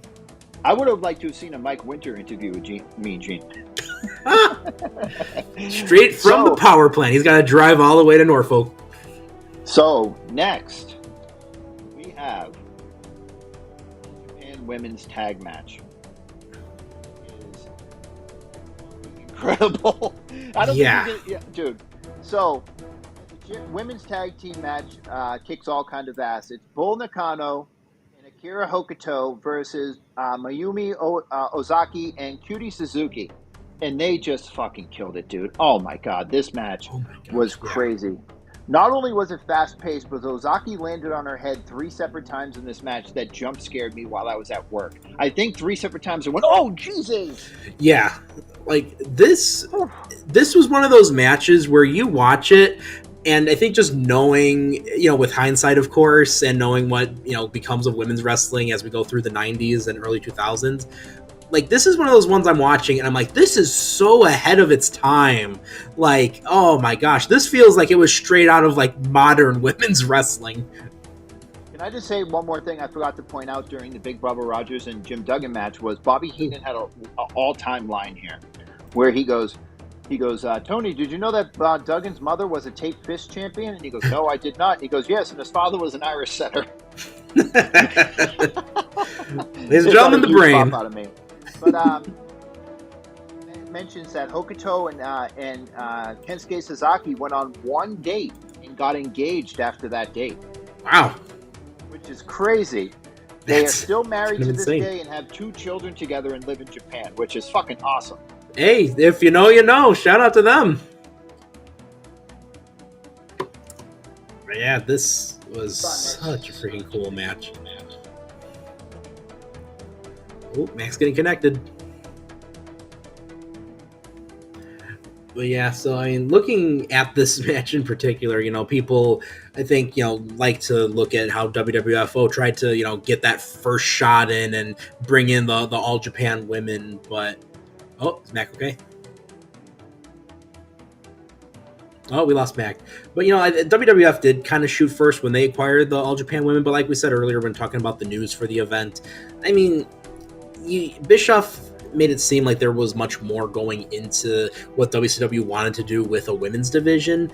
Again, you know, he even had that shot that was being, you know, fired across the bow, right, with Medusa dropping the title in the trash can, like we all know. And, you know, we saw her feuding with, you know, Bull Nakano, but even just beyond, like, the All Japan women that they were bringing in and all the other female promotions that were going over in with the Joshi wrestling at the time. Oh, here's Mack. Can you hear me, Nick? Yes, sir. I can hear you. Okay, good. I'm taking my headphones out because they just died. Oh, all right. All right. So, that's great, man. Like Hokuto and Kensuke Sasaki go on one date, and he proposes to her right after the date, which is awesome. And you know. Side note, Sasaki and Hokuto's son, Konosuke, which is crazy. Not the Konosuke Takeshita. Of course. Is married to freelance wrestler Ren Kaku. Oh man, this is a weird one. It's Kandukara, who competed in Pro Wrestling Wave, and they also have a child together. Wow. Yeah. So at one potential point, third generation star coming in. Yeah. At one point, Ozaki and Cutie Suzuki just start spamming double foot stomps from the top rope like me in WWE 2K25 when I run out of finishers. Of course. But Bull Nakano gets right up, but Nakano gets right up after that. Like, kicks out at like 2.999, and then gets up and they win with a top rope leg drop in a barn burner. Like, Jesus Christ, dude. Gosh. Yeah. There's a spot where they do like where Nakano has Ozaki up on her shoulders, and Hokuto comes off and hits the Doomsday device. And dude, I don't know how Ozaki didn't die. Dude, she landed scorpion style right on top of her head, folded over, and still kicked out at 2. And that's when Nakano went to the top rope and hit the fucking leg drop to win. But like, dude, this match was fucking nuts, dude. Like I said, like, Suzuki took some pretty, like, stiff clotheslines and stiff leg drops and stuff, but Ozaki landed on her head, like, 4 times in this match, dude. Man, this freaking match. I mean, you know, like I was saying, when, you know, you kind of had to duck out to try to fix your headphones there, like, these 4 women came in here with, honestly, I think something to prove, because I think, you know, you look at what happened with everyone getting let go from WWF for different reasons, and I think, you know, wanting to show that you can hang in, that you can probably have the best match on any card, and I think this just goes to further prove that. And it was so good that they even, again, just revisited it on Nitro the next night for people that couldn't order the pay-per-view but for free, and just to use that as like a promo for ordering the pay-per-view, just to see what they did there. I think it just goes to show that there was, at the very least, an early initial plan that Bischoff and company might have had for building up a whole women's division. And it's a shame that we didn't really get much more from a division, because, I mean, these 4 alone just absolutely killed it, and it was awesome to see. And, you know, like we said at the start of this is a match that's so ahead of its time. It was unreal. Yeah, dude, I enjoyed this match so much that I went back and actually watched it a second time. Like, I was watching it on Daily Motion because my Peacock just when you try to rewind Peacock, it goes back like, you know, 40 minutes. Yeah. So I watched it on Daily Motion. I went back and I watched it again, and it was better the second time around, dude. I gave this 4 stars. Yeah, dude, like, because Daily Motion's got the VHS rip of this, so that is the best one to watch.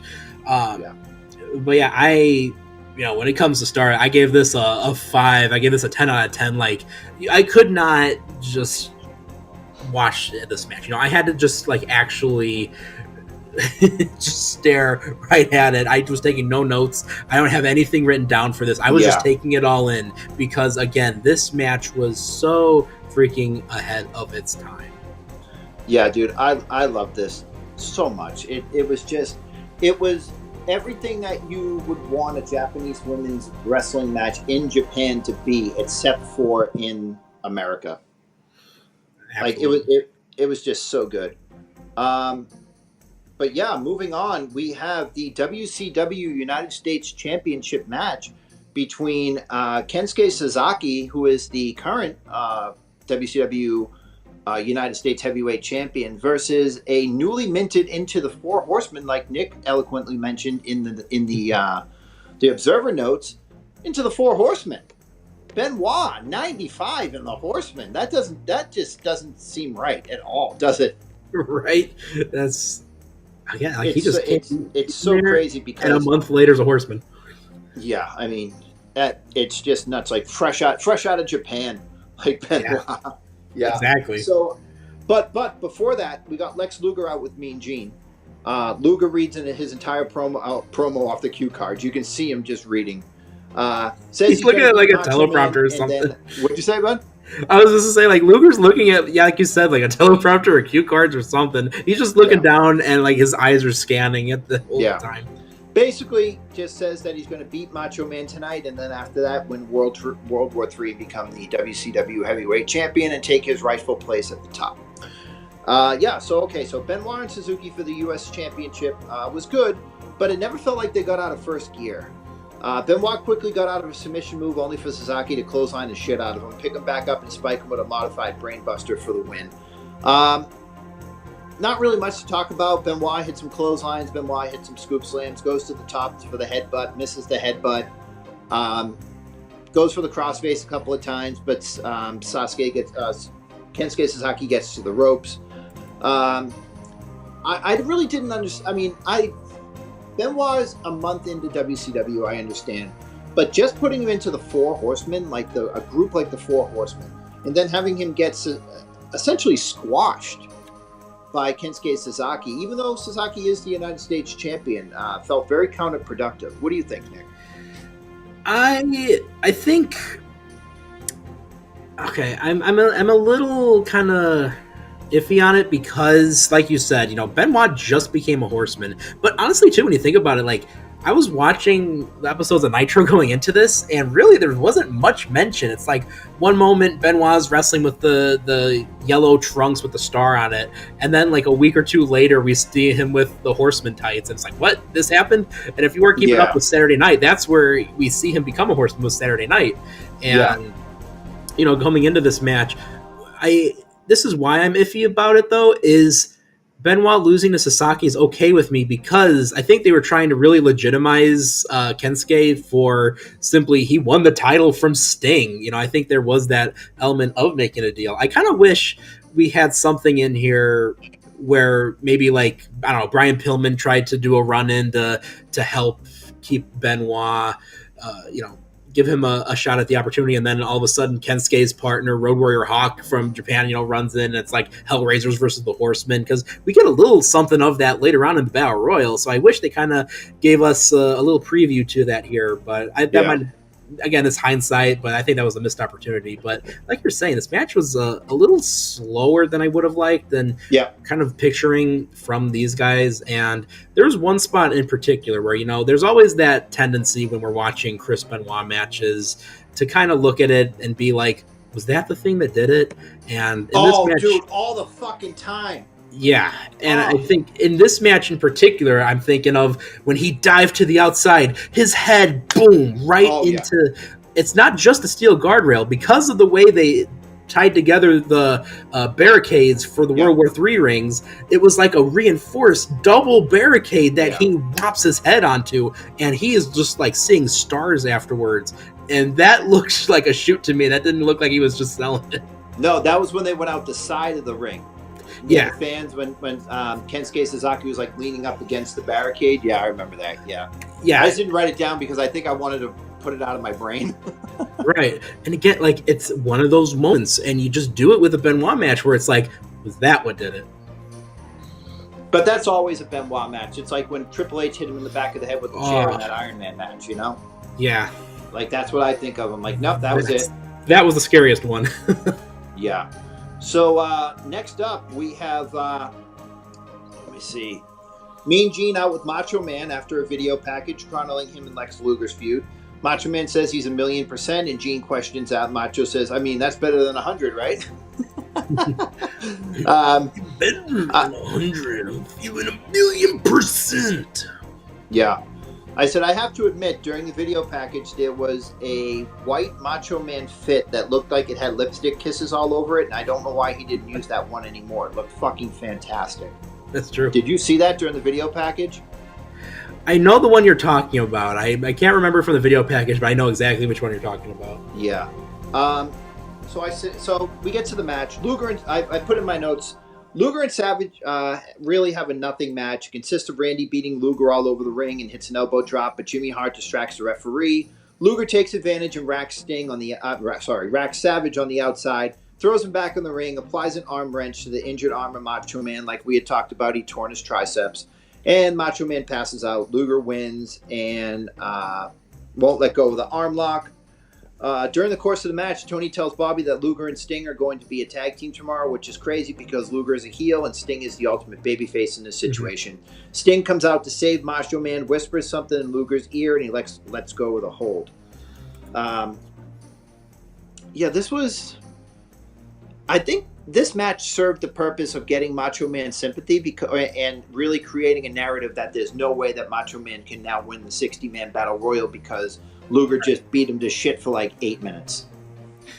Exactly. And, it's wild to think that they threw a guy in who clearly has a torn tricep. And, there's always that wrestling carny thing of like, it's a work.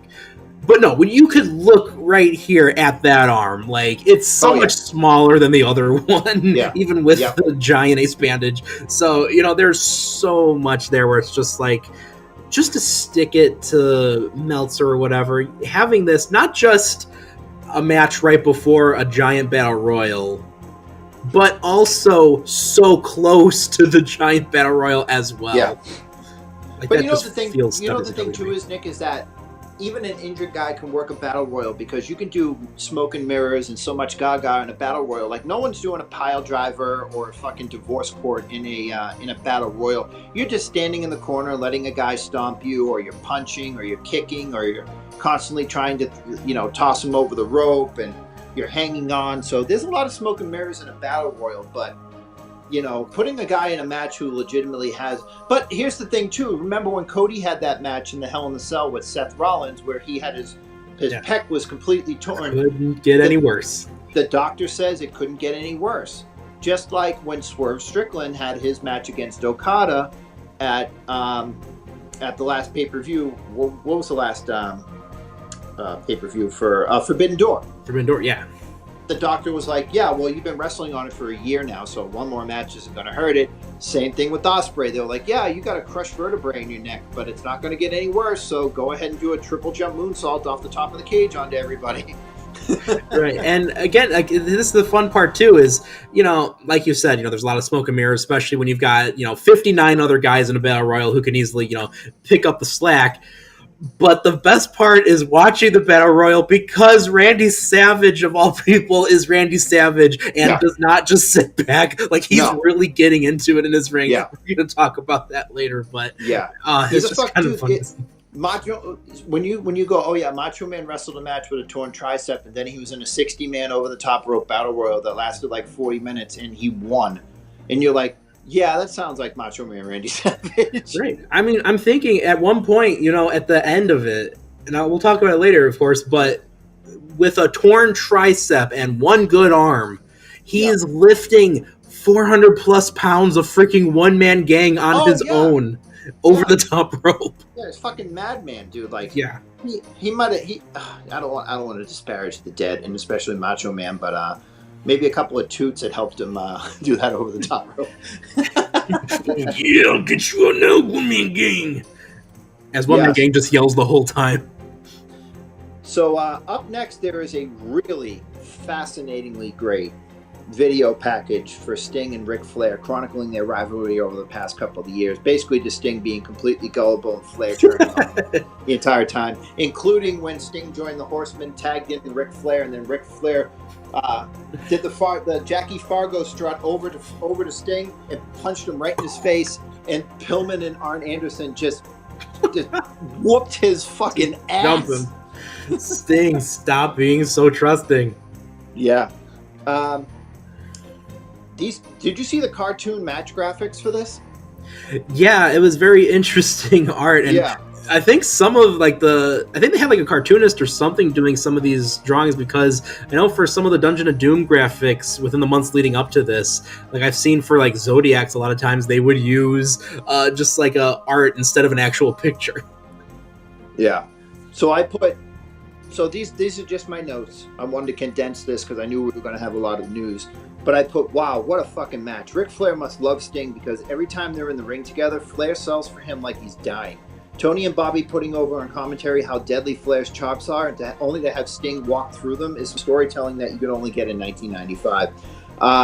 Classic Flair stuff like him poking him in the eye when he wasn't getting anywhere, chop blocking Sting's legs, figure four, jumping from ring to ring like a chicken shit heel, only for Sting to hit like 7 mother effing bombs on Flair during this match. If you don't know what a mother effing bomb is when he picks you up for a gorilla press and then throws you in front of him in like a body slam position like that. It's what Zandig used to do in CZW. You called it the mother effing bomb. But Sting hit a big superplex off the top rope, which sent even Sting flying over onto Flair. And then immediately puts him in the Scorpion Deathlock, and Flair submits. I was so hyped during this match. I was standing up. All of the feels in this match. You're not going to see wrestling like Sting and Flair anymore. Like, just two completely ground-based wrestlers, just punching each other in the face for real, chopping each other for real. And God, man, Flair was just such a good chicken shit heel, man. Even here in '95, even 25 years into his career, Flair is just, oh God, man. He was so good in this match. Like, him and Sting are like yin and yang, man. Like, Sting is the ultimate good guy, kissing babies, shaking hands with politicians, and Flair is just the douchebag, womanizer, piece of shit that only cares about getting what he wants and nobody else. God, man, this I can't put over how good this match was. Again, the second match on this card, I went back and watched again. Yeah, no, man, like, when people talk about wrestling soulmates, like, without a doubt, Flair and Sting is one of my all-time favorite feuds, because these two guys, they kill it together so much. And, maybe this isn't necessarily like the greatest Sting versus Flair match, but it doesn't have to be. I mean, when you just think about it, these guys are going all out in this match. Like, it feels like this is the main event. And it's wild to think, like, these guys are going crazy right before they both have to go and do a freaking 60-man battle royal. Like, it's crazy. It is crazy. Like, these guys just went all in on this, and I think, we expect that from Flair, who's got just miles worth of cardio. He could just sprint on his own. Yeah. And then Sting, of course, I mean, we've seen him go through some long matches leading up to this. I mean, we talked about when he went, 30 minutes with Butch Reed? Like, that was insane. So, two guys that have a lot of cardio, and then Sting getting to showcase too his power, because I think as time progressed, we really didn't see a lot of the power game from Sting, but definitely a lot of that on display here. And I think that's smart to showcase, again, Sting's power, because of the fact, hey, he's going into a big battle royal, so you want to be able to know that this is going to be one of those guys, since most other of the favorites to win the match got promo time. Sting didn't. So Sting got to really showcase what he could do for a battle royal in this match, and I think that was really solid, because it seemed like both guys are going into it at a slight disadvantage since they just wrestled. Yeah. But at the same time, both guys also looked like they could showcase what they can do, because, of course, Ric Flair being able to flip over the ropes, but at the same time, we got to see that Flair can hold on to the ropes just as well as he can flip over it. So both guys showed right before going into the battle royal, hey, I'm still ready to go. I can still handle this. Do you remember when we watched the Chi-Town Rumble in 1989? Yes. And they had Sting, and he was doing the woos, and he had the face paint, the black face paint with the white. Yeah. And we even talked about it for a good 5 minutes about how he really hadn't figured it out yet. Like, he was getting there. It was 89. He was just coming up on his feuds with Flair, and his feuds with Mick Foley, or Cactus Jack, and his feuds with Vader and stuff like that. But he was still pretty green in 89. And we said, man, by the time 95 rolls around, I remember saying this to you, I go, he's got it completely figured out. And when he comes out for this match, he's got it figured out. He's got the formula that he carries into 2000. Well, sans the transformation into Crow Sting, which I think, was a good transformation he needed for his career. But if you notice, after the mysterious Crow Sting goes away, he still wears the Crow face paint, but he starts talking a lot more like he did in TNA.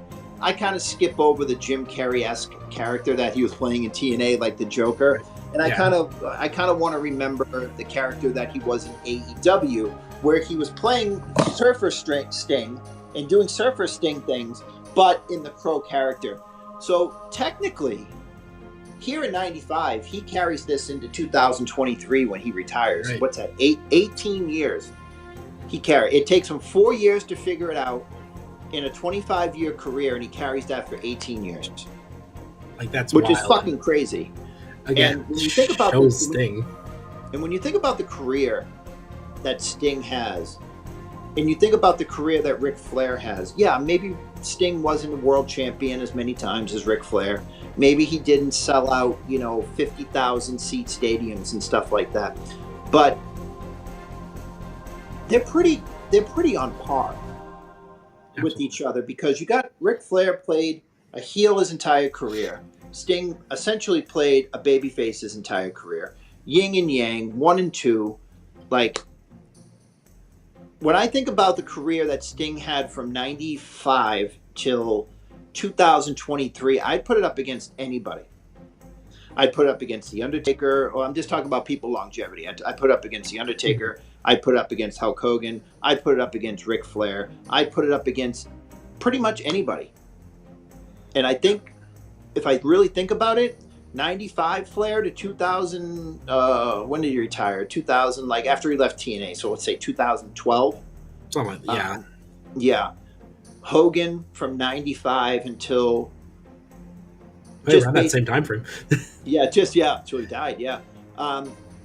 In ring wise, I think Sting was untouchable. I really do. I just think his character work, his charisma, and his he's the perfect wrestler to me, honestly. I mean, that's a big thing to remember too, is like when we look at Sting carrying on from the start, because even when we did watch, that early Sting match with Butch Reed, yeah, he didn't have it all together necessarily, but it's not like it was bad by any means. And no, it wasn't bad, but I remember us saying that there was something missing. Exactly. He's like this close to finding it, and I think around like 91, 92, 2 or 3 years later, he figures it out. Exactly. And I love looking at this picture because, like you said, there's a man that does have it all together, that did figure it out. And, you've got, of course, the legendary Nature Boy Ric Flair. And then you have this guy Sting, who's standing right next to him, and he doesn't have an ounce of fear on him. And, I look at Hogan, I look at Savage, but to me, Sting will always be Mr. WCW. This is the guy. This is their paladin, their franchise player. And, for me, Sting is Mr. WCW, 100%. Yeah. And he was with it, basically from the beginning to the end, especially when it came to the Ted Turner era. And he was doing fucking Human Torch matches with Vampiro when they were getting like 800,000 viewers.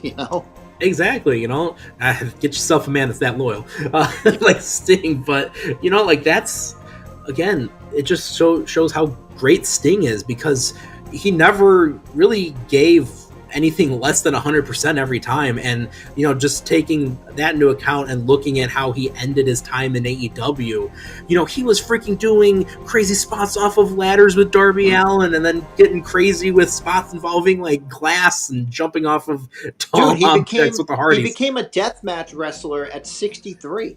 Exactly. Freaking Jeff Hardy, Sting, and Darby jumping off of the top of a roof together. It's bonkers. Dude, he's jumping off a ladder onto an announce table, and he breaks 3 of his teeth, gets up, and continues wrestling for another 15 minutes. Right.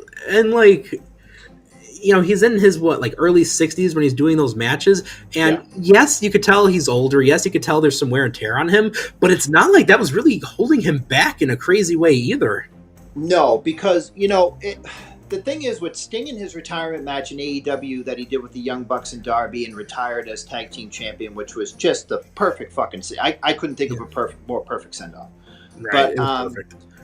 Him leaving, you knew he had a little bit more in the tank, but he didn't want to tarnish his legacy by doing those extra 5 or 6 matches, because people still remember that Revolution match. Right. Like crazy. People, I talk to guys in my work, and the guys that kind of casually follow along wrestling, and they ask me, they go, oh, is there any matches I should check out? I'm like, yeah, Sting's retirement match from AEW Revolution in 2023. Yeah, check that match out. Versus Ric Flair, of all people, was willing to go through a pane of glass for that match. Dude, say what you want about Flair, the man, but strictly the wrestling character, man, these two, I can't say good. Everybody historically knows that I'm not a fan of The Undertaker, was never a fan of The Undertaker, and I always say that Sting is better than The Undertaker, which I think, causes a lot of discussion. But what was The Undertaker's last match? Was it the one with AJ Styles in 2020? Yeah, the pandemic Boneyard match. Yeah. Right? It wasn't even a fucking match. It was a cinematic match, you know? And Imagine if The Undertaker had retired after Brock Lesnar beat him at WrestleMania 30. Or imagine if The Undertaker had really retired when he left his boots and his hat and his glasses and his underwear and his fucking whatever in the ring after Roman beat him. Like, yeah. Right. And dude, Roman came out that night after WrestleMania and he was the ultimate fucking heel. They were chanting, "Shut the fuck up, nobody wants you here, die," you know, Right. Jump in a puddle of AIDS, whatever they were saying to him. But that should have been The Undertaker's final match if it wasn't WrestleMania 30. Because now you look and you go, oh, Luke Gallows and Carl Anderson were in your last match, bro? Like, really? I know the Young Bucks are very diverse and not people's taste, but I would rather have Nick and Matt Jackson than the fucking we wrestle twice a year and make $5 million, Good Brothers, But getting back to Sting, I love Sting so much. I remember watching this show and wanting Sting to win this Battle Royal so bad, but my second choice was Macho Man, and my third was Lex Luger because I thought Lex Luger looked really dominating against that match against Macho Man. So those were my top three. It was Sting, Macho Man, and Luger for me in this. I didn't want Hogan. I was already past Hogan. I had been a Hogan fan since like 85 when I was 3 years old and met him on a speedboat when I was on a tour of Miami on a speedboat in a river. He came on a red and yellow speedboat and got on with Mouth of the South Jimmy Hart and shook everybody's hands. I was 3 years old and I remember that. It was September of 1985. Oh, wow. Yeah. I didn't even know that about that. That's awesome. Oh, no, you know what? It was 86. I was 4. It was 86 because 85 he wasn't in the red and yellow yet. He was still in like the blue and white, like from Rocky. But right. he got on a speedboat with Mouth of the South Jimmy Hart and shook everybody's hands. I think it was 80. It might have been like 86, yeah. But I was over Hogan at this point, man. I wanted Sting to win so bad. Right. I mean, I was the same boat. I think Sting should have, and I don't know, hindsight, of course, but Sting would have been a great choice. Don't necessarily know about Luger. I mean, when you look at Starrcade, we had that main event triple threat with, Savage, Sting, and was it Luger, I think? And then eventually we get into a match with Flair out of nowhere. Something like that. But, yeah, there was a lot of potential names that you could have in here. And again, that's what I kind of appreciate about when we had those interviews leading into it, because I was also super big into the idea of the Giant taking it, or when you think about it, like the Dungeon of Doom's going in here with a huge numbers advantage. Like a sixth of the 60 people are in the Dungeon of Doom. Yeah. Oh, man. Yeah, it's crazy. But, Nick, here we are. We are at the 3-ring, 60-man Battle Royal for the WCW World Heavyweight Championship. So, I know you want to do the order of elimination, but I'm going to take it amongst myself to do the people in the actual match, because I have a list right here. All right. So, the people in the match were Scott Armstrong, Steve Armstrong, Arn Anderson, Johnny B. Bad, Marcus Alexander Bagwell, Chris Benoit, Big Train Bart, Bunkhouse Buck, Cobra, Disco Inferno, Jim Duggan, Ric Flair, The Giant, Bobby Eating the Cookies, Eddie Guerrero, Hulk Hogan, Mr. JL, Chris Kanyon, Brian Knobbs, Kurosawa, Lex Luger, Johnny Maggs, Meng, Hugh Morris, Max Muscle, Scott Norton, One Man Gang, Paul Orndorff, Diamond Dallas Page, Brian Pillman, Buddy Lee Parker, Sergeant Craig Pittman, Stevie Ray, Lord Steven Regal, Road Warrior Hawk, Big Bubba Rogers, Scotty Riggs, Jerry Saggs, Ricky Santana, Kensuke Sasaki, Fidel Sierra, Shark, Dirty Dick Slater, Mark Starr, Dave Sullivan, Kevin Sullivan, Sting, Super Assassin 1, Super Assassin 2, Booker T, Squire Dave Taylor, Bobby Walker, BK Wall Street, Pez Watley, Mike Winner, Alex Wright, James Earl Wright, The Yeti, and the Zodiac. Yes. No. Yes. No. Oh, man. It is truly Battle Royal time, and You could hear it. We got the war music playing that everyone came out to, and truly, you got a lot of guys in there. Some of them, like we mentioned, are kind of repackaged. Yeah, you got Super Assassin #1, who's the Warlord. Super Assassin 2 as Barbarian. You mentioned Big Train Bart, who was Black Bart. You've got a lot of different guys in here. Mr. JL, Jerry Lynn, of course. It's truly anyone's game, but hey, let's get right into the order of eliminations. Starting off pretty much right at the get-go when the match begins from Ring 3, the Yeti, the super giant ninja, gets ganged up on. One of the whole giants of this match. Boom, you see this, I understand completely. You want to get this big guy out. Is that Quang? Quangabusa. And, you have DDP, Brian Pillman, Michael Wall Street, Scott Flash Norton, Chris Kanyon, Bobby Walker, Marcus Bagwell, and Randy Savage with that torn tricep getting the super giant ninja out of there. Oh, man. And that's the first freaking elimination of the show. And bear in mind, too, that happens... And guess what? Commentary completely misses it. Nobody calls attention to it until he's been out. And my favorite thing is not only does the Super Giant Ninja get eliminated in there, but he just stays there lurking on the outside for a little bit. So then, in ring number 2, the middle ring, by the way, I really appreciated the way that right before when Michael Buffer was announcing everyone out there, 250,000 pounds of muscle and mayhem. That was a great line, and behind him, you just got like Fidel Sierra and William Regal just making like crazy faces, taking full advantage of the time on camera. I thought that was fun. But Regal's going on a little bit of a streak here. Mike Wenner gets to be eliminated, goes right back to the power plant. After Wenner gets eliminated, Super Giant Ninja, who's just been lurking out there for like the last 3 minutes, just like randomly body slams him, where we finally get the confirmation he's been eliminated. Also, Steve Armstrong and then Dave Sullivan get taken out by Lord Steven Regal. Over in ring number 1, you had Mark Starr getting kicked out of there. Not kicked, but punched right in the face by Brian Knobbs. Mark Starr, who notably had a lot of heat on him the last couple years. The famous story of Rick Rude getting the nod by the office to take him down a peg because he started getting a little too hot for his own britches, so he beat him up. It kind of seemed like we had something like that here. Mark Starr gets kicked out by Brian Knobbs. Then you have State Patrol's Sergeant Buddy Lee Parker, Lieutenant James Earl Wright, and Cobra all getting eliminated together, with James Earl and Sergeant Parker arguing again. And during the entrances, you just see the two that they were arguing even at that point. And then we get the legendary Bunkhouse Buck getting eliminated by Randy freaking Savage. Bunkhouse Buck is a tall dude as well, and Savage just back body dropped him up and over. Again, Randy Savage is not taking a break in this match.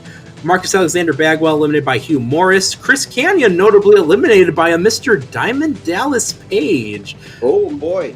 He's going to start wearing a wig and carrying his book around with him. Exactly. He had a little bit of a Jersey Triad connection here.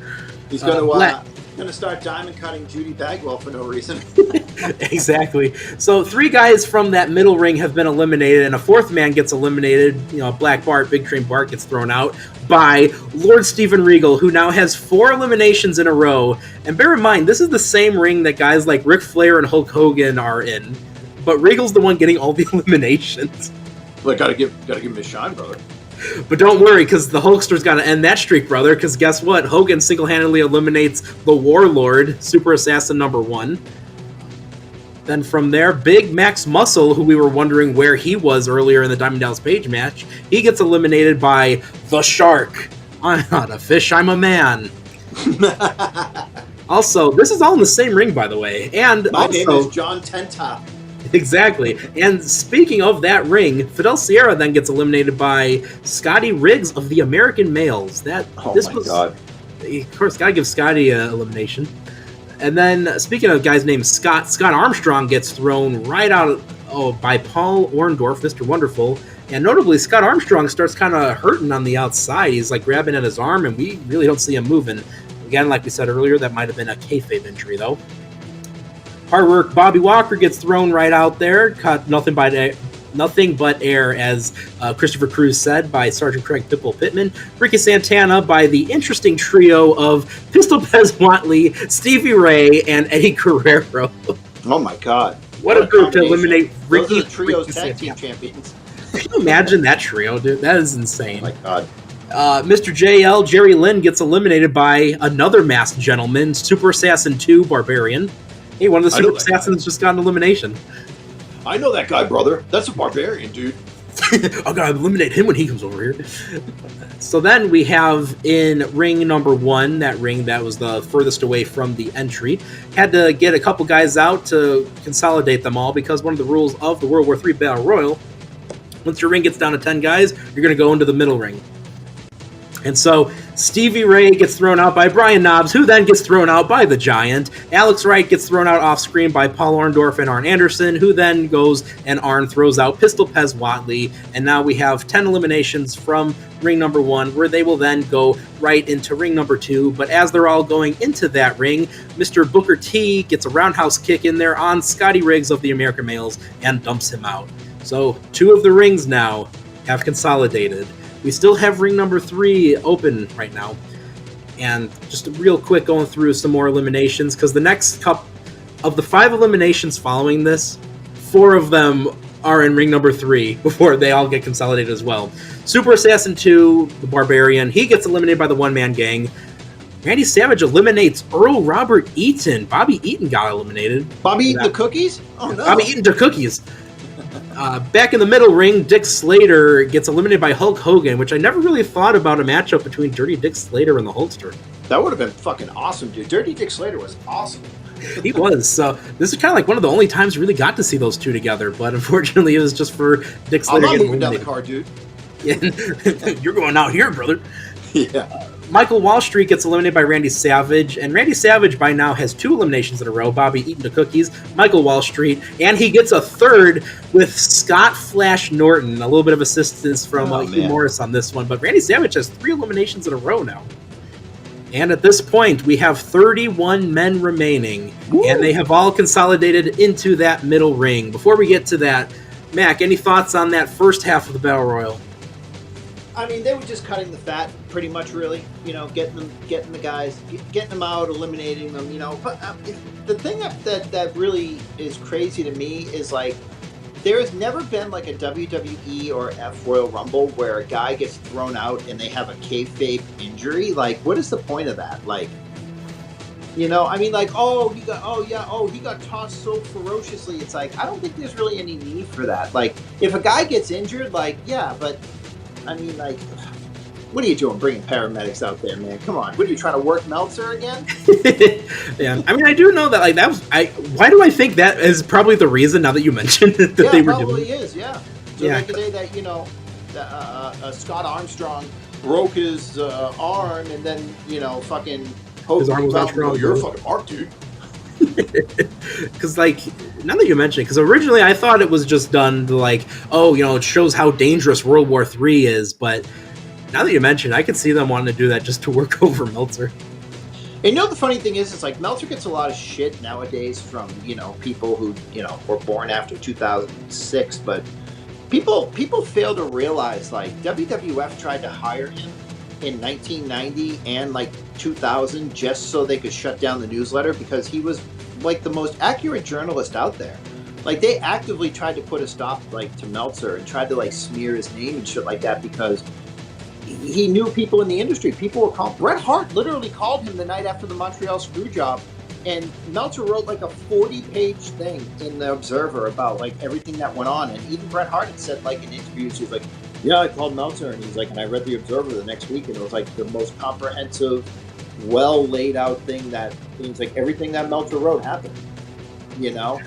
So them in 1994 or 1995 trying to work Meltzer, it's like, wow, dude. If you think Meltzer wasn't important, like, in 2025, he's getting older and he's not as sharp as he used to be. But, like, man, they were actively trying to put a dirt sheet writer in the mud on their nationally syndicated television shows. Going out of their way for that. Oh man. But, you know, kind of looking at some of the, you know, like we said, like, you know, kind of trimming the fat. A couple of surprising names that got thrown out relatively early on, you know, Marcus Bagwell, Alex Wright, because Alex Wright's one of the representatives for WCW up against New Japan at the next pay-per-view at Starrcade. So American males. American males. Both American males got at least a little showcase, I think, but both got eliminated. You know, half of the Harlem Heat's in there, half of the Nasty Boys got eliminated. You lost Norton, Wall Street, Eaton, the Powers of Pain. Like, Warlord and Barbarian are huge guys, and they're out at this point, so it's kind of interesting that it wasn't just, like, you know, the standard jobbers that just got thrown out there. Can I throw in a random little fact? Do it. So I was watching ECW on TNN the other day, and they had Raven sitting in the ring opening the show, and he's calling out Just Incredible because Just Incredible was the ECW champion. And before Just Incredible can get in the ring, Raven is attacked by a mystery man. And the mystery man takes the mask off, and it is the U.S. male Scotty Riggs. And Don Callis gets in the ring and says, "Do your gimmick, kid." You know, he's Cyrus the Virus, the network. He goes, "Do your gimmick, kid." And he starts clapping over his head. And Don Callis goes, "Scotty Riggs is here to do one thing, and that's give everybody in this building the clap." I was just like, Nick is going to get a fucking kick out of this. I got to tell him on the show that Scotty Riggs is ECW. I'm so happy we managed to find an opportunity for Scotty Riggs. There was a story that was kind of funny. I don't remember. I think I mentioned this actually on one of the live streams for Not That Tom Green, the most recent one, in fact, where we're talking like Worldwide Saturday night from like August '98. And on that stream, I was telling a story. One of the things before it became the DSR forums, was the Wheel of Pro Wrestling group, and Scotty Riggs was in that group. And at some point, Scotty Riggs, like, we're talking about World War III. I think it might have even been this World War III pay-per-view we're talking about. He jumps in there and is just like, "Yeah, dude, it was a clusterfuck." And we're like, "Oh, okay." And then, like, all of a sudden, like, some of the people in there are like, "Scotty Riggs just blocked me." Oh. And it's like, we're admin, so we could see, like, yeah, he didn't, like, deactivate or anything. Like, he's still active. He's still blocking you in that forum. That's funny.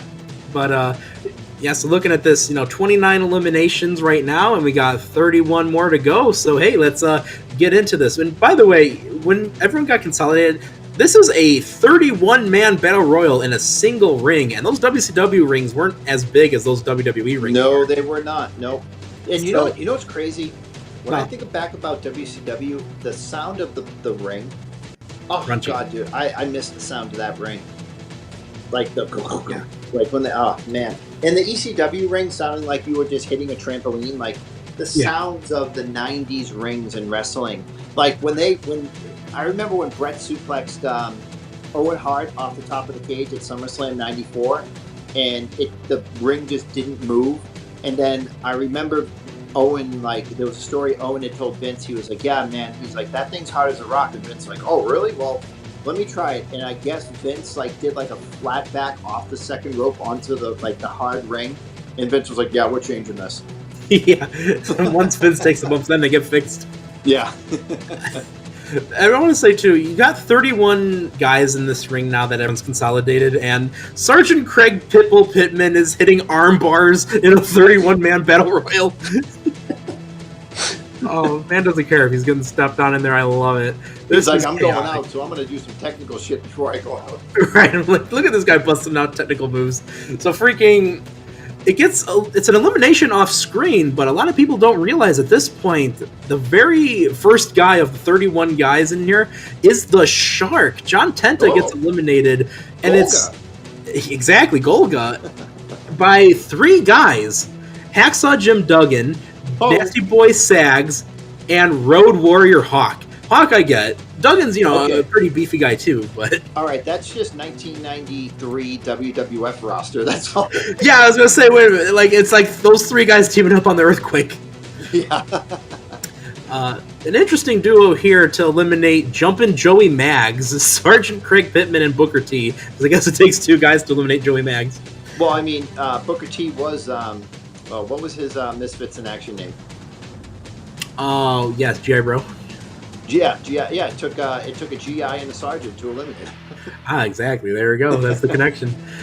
We mentioned earlier there was the match with Big Bubba and Hacksaw Jim Duggan, so those two guys end up eliminating each other. One of my favorite things from this Battle Royal, by the way, Brian Pillman is so proud to be a horseman. He keeps flashing like four fingers to the camera. That. He did it like 3 times. The whole match he's going up like he's got someone up on the ropes. Just, he turns his body like this and is so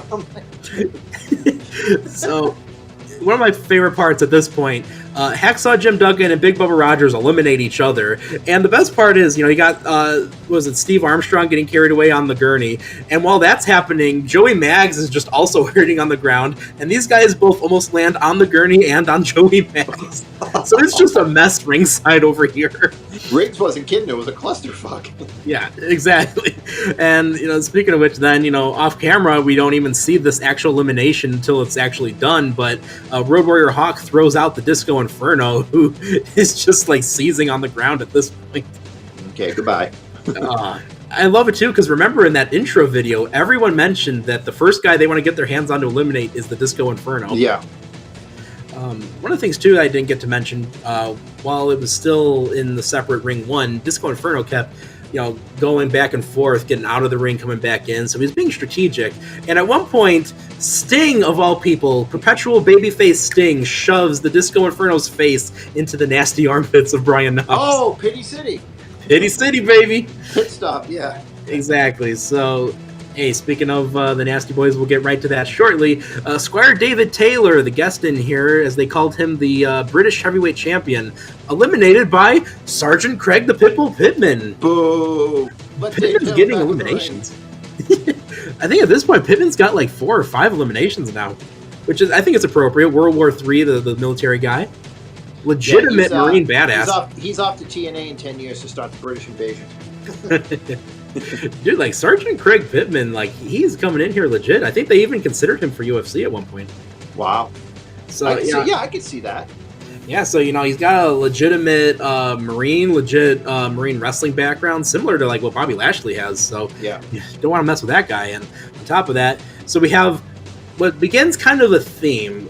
We have Jerry Sags and Booker T kind of grappling up in the corner, and Hulk Hogan says, "Oh, you want to know what works for me, brother?" He throws them both out. So both Harlem and the Nasty contract. And speaking of which, Hulk Hogan, this was a huge moment. One of the leading themes of this event was Kevin Sullivan wanting to get the whole entirety of the Dungeon of Doom together. And when you think about it, the majority of the Dungeon of Doom are still in this match. I think the only one that's really eliminated is the Shark and the Supergiant Ninja, the Yeti. Yeah. And Kevin Sullivan's got a numbers advantage. And so what happens? Hulk Hogan gets his hands on Kevin Sullivan, and he takes him over into a pile of guys, and we never see what happens. All we hear is that Kevin Sullivan was eliminated by Hulk Hogan. We never get to see it, though. I would have loved to see fucking Kevin Sullivan's little body tumbling over the room. Why do I feel like Sullivan, the Booker man, just probably was like, hey, make sure you don't catch me toppling over the ropes. He shit his pants and went over the top.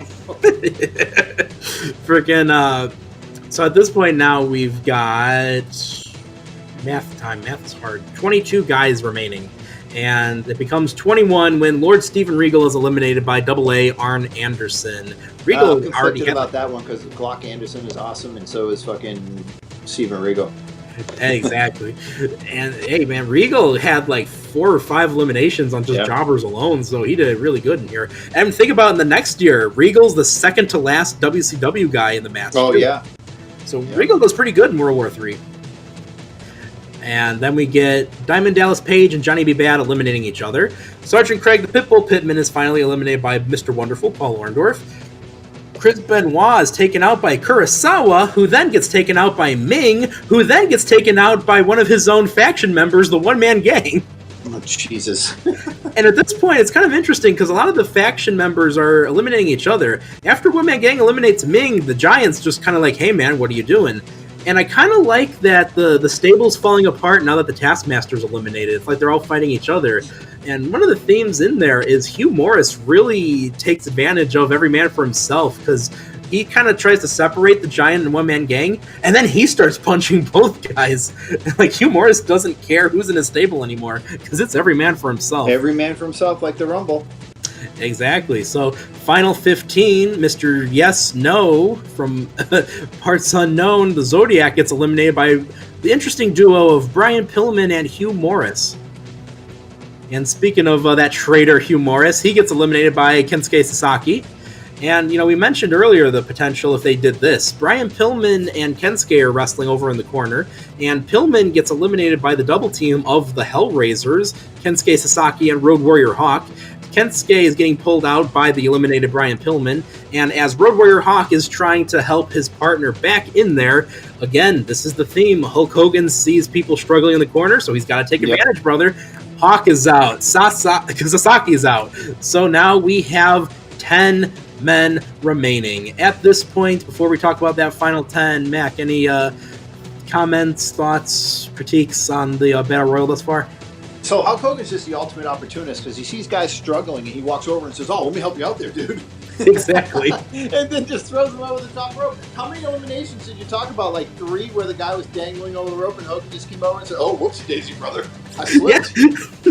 That's pretty much how we got like Booker T and Sags out of there. The only elimination that you talked about Hogan was when he picked up Kevin Sullivan by his head and tossed him into a bunch of other wrestlers. That was like the only like legit one that he had. And it's missed by the cameras. Yeah. We don't get to see that. Picked up Kevin Sullivan by his head and tossed him into a bunch of wrestlers. Nobody saw it, but they get him eliminating the New Japan Tag Team Champions. Of course, they went out of the way for that one, dude. Yeah. And freaking... You take that back to Baba, dude. Tell him this is what I think, dude. Make sure I get another win in the G1. But, man, it's wild to see, and I wish they did a better job talking about it, because I didn't think about it until, like, reading this. But, like, yeah, once Kevin Sullivan's eliminated, the dungeon just kind of falls apart in this match, and they start fighting each other. Leader. Exactly. The leader is the leader, but, Yeah, like, basically the leader for the match, though. Like, their leader's gone, so it's like, whatever. So I kind of like that. I would love to see more stables do something like that in the future, because you really don't see anything like that. Lose their leader and then just completely fall apart. Exactly. Like, hey, our leader's out of the match, so you know what? It's every man for himself at this point. Yep. But yeah, going into this, now we have the final 10. Like we mentioned, the rumor was that Hulk Hogan was kind of managing things at this point in time. So Hogan's kind of going back and forth, same with the different referees getting messages to what the plan is here, dude. And Hulk Hogan then gets another elimination. Man's got like 4 in a row at this point. He eliminates Mr. Wonderful Paul Orndorff. Shout out to Eddie Guerrero, who just recently started, by the way. He is already lasting. He, unfortunately, is the next elimination by the enforcer, Arn Anderson, but they did a great job, I feel, of putting Eddie over as this just, like, survivor in this match. Arn Anderson getting down to the final 7 or 8 is crazy. Yeah, absolutely. And then we get to that moment where Sting ends up doing the catapult as Ric Flair is up in the corner, and... No, I'm sorry, Arn Anderson might be up in the corner, and, like, Flair gets catapulted into Arn. Arn goes out, then Flair gets taken out by Hogan. I have that completely backwards. Flair gets eliminated first, then Arn by Hogan. And okay, yeah, you're right. Yeah, because I think, because the catapult was Sting to Flair, right? Yeah, because Flair climbs up, and then Arn gets catapulted into Flair, who falls out. And Flair goes, and then Hogan grabs fucking Arn Anderson and tosses him. And let the record show, Ric Flair gets eliminated before the one-man gang. We have 2 Dungeon of Doom representatives, but every member of the Horsemen's gone by this point. And then there were 6. And at this point in time, because the 2 guys remaining for the Dungeon of Doom, one-man gang and the Giant, those are, 2 of the biggest guys in the whole match, period. And so, the faces, you got 4 of them, kind of face when I say with Luger, but Luger's with Sting. And they are kind of there's a little bit of a... Yeah, but like, they're splitting off 2 guys to each big man. So Randy Savage and Hulk Hogan brother, they go and work over on the one-man gang, try to get him out. And then Sting and Luger are hitting double clotheslines on the Giant, and they're pretty effective. Giant looks like he's getting ready to topple over there. And of course, Sting and Luger have to run up, and they're trying, because again, we've seen the strength of Luger on display throughout this match and previously. The same thing could be said about Sting. And, both of them are doing a great job of lifting up the Giant, who's one of the fan favorites going into this match as the winner, potentially. But we also saw previously, Ultimate Opportunist himself, Hulk Hogan brother, he runs up and he gets an elimination on Sting, on Lex Luger, and the Giant. 3 in 1. You saying that he orchestrated the last 10 eliminations really does not surprise me. Right? Like, why are most of these Hogan eliminations, brother? Yeah. Hey, brother, let me grab that foot for a minute there, dude. Because I'm looking at this, I'm like, pretty much all of these, except for like a handful, are Hogan. The rest is like, Arn gets one, Sting and Arn is another, and then, the next elimination is Randy Savage eliminating the one-man gang, which, again, a dude with a torn triceps and one good arm, single-handedly getting that big, heavy one-man gang, 400 plus pounds over. Thank God I carbo loaded with some Pasta Mania before I came in here, dude. Gotta get it ready, dude. And right before he's getting ready to tell Macho Man all about Pasta Mania, the Giant ends up pulling him out because he's like, "Hey, Hogan, what are the directions to Pasta Mania? Where do I go to the Mall of America?" You should come with us, man. So as they're brawling on the outside talking about the superior pasta recipe, all of a sudden the ref turns around. Randy Anderson sees Hogan on the outside. But Hogan didn't go over the top, though. No, the Giant dragged and pulled Hogan under the bottom rope. Yep. So Hogan's still in here, but Randy Anderson doesn't see it. He just sees Hogan on the outside. So as far as Randy Anderson's concerned, Hogan is the last man eliminated, and thus the winner of World War III is declared the new World Heavyweight Champion of WCW, baby. Put it up. Yeah, Macho Man Randy Savage, yeah. Oh, there's one with the belt I think I sent you at the end. Yeah, there he is. Then we get to the argument. Would you like to talk a little bit about the argument? Oh, yeah, go ahead. Have a little drink here. Oh, yeah, go ahead. Yeah, so Hogan gets back in the ring, and he's saying that he didn't get thrown over the top rope. He's pantomiming that he didn't get thrown. He's grabbing Randy Anderson by his lapels and saying that he didn't get thrown over the top rope. And in comes Mean Gene. They're doing the interview. Randy Savage is, I didn't know. I didn't see it, brother.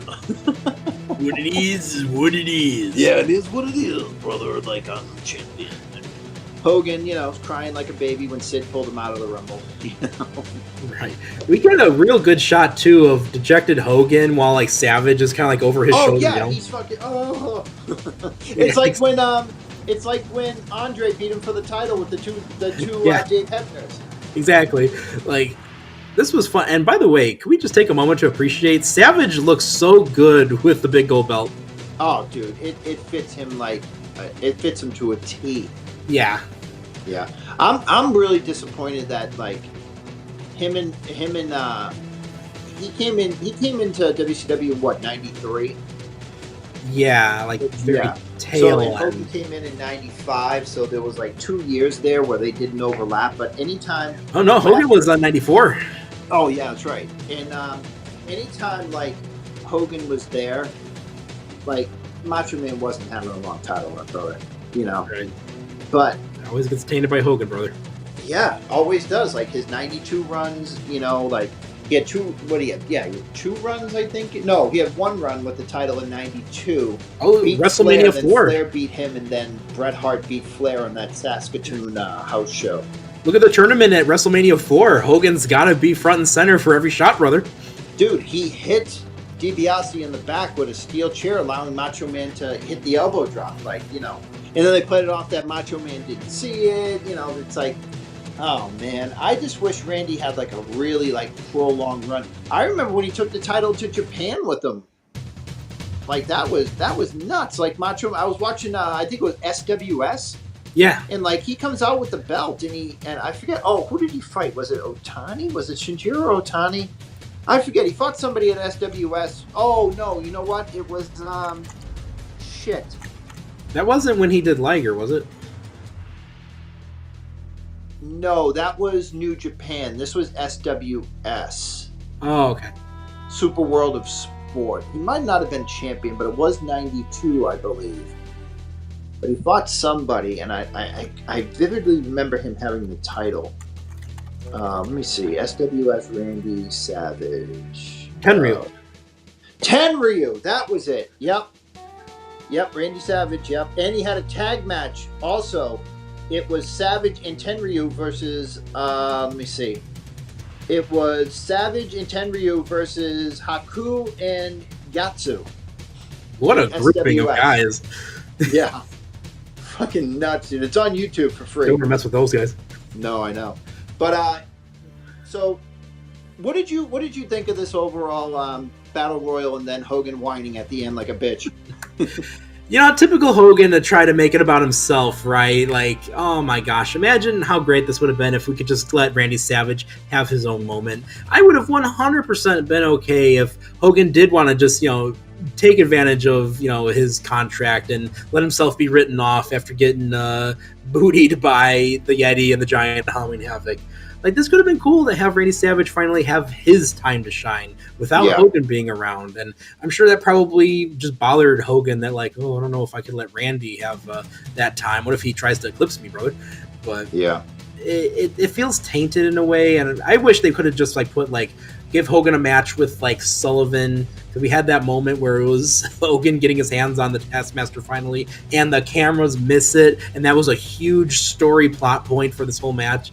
But, you know, overall, I really enjoyed a lot of what went into this. Like, if you notice, too, like, most of the tag teams were split up in the Battle Royal, too. Like, the only real team I think that was together was the State Patrol, and that really didn't last long, so...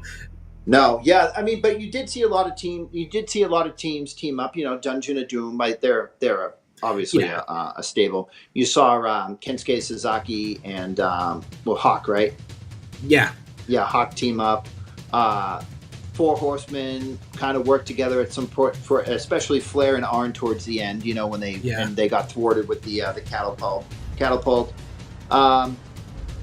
Sting and Luger acting like he was a face, but he's really a fucking heel. You know, but it's crazy because I enjoyed this battle royal. I mean, I know it's just a bunch of meat being dumped over a rope until, like, you know, the final couple of guys, but Meltzer rated it a dud in the Wrestling Observer newsletter, and it got a 1.86 on Cage Match. Oof. Which is crazy because, like, I don't think you can really rate, like, a battle royal because it's just like there were so many eliminations off camera. It's just guys punching each other and slapping each other and body slam. You know, like when he rates a Royal Rumble, I'm like, what are you rating? You know. Exactly. But I love this show.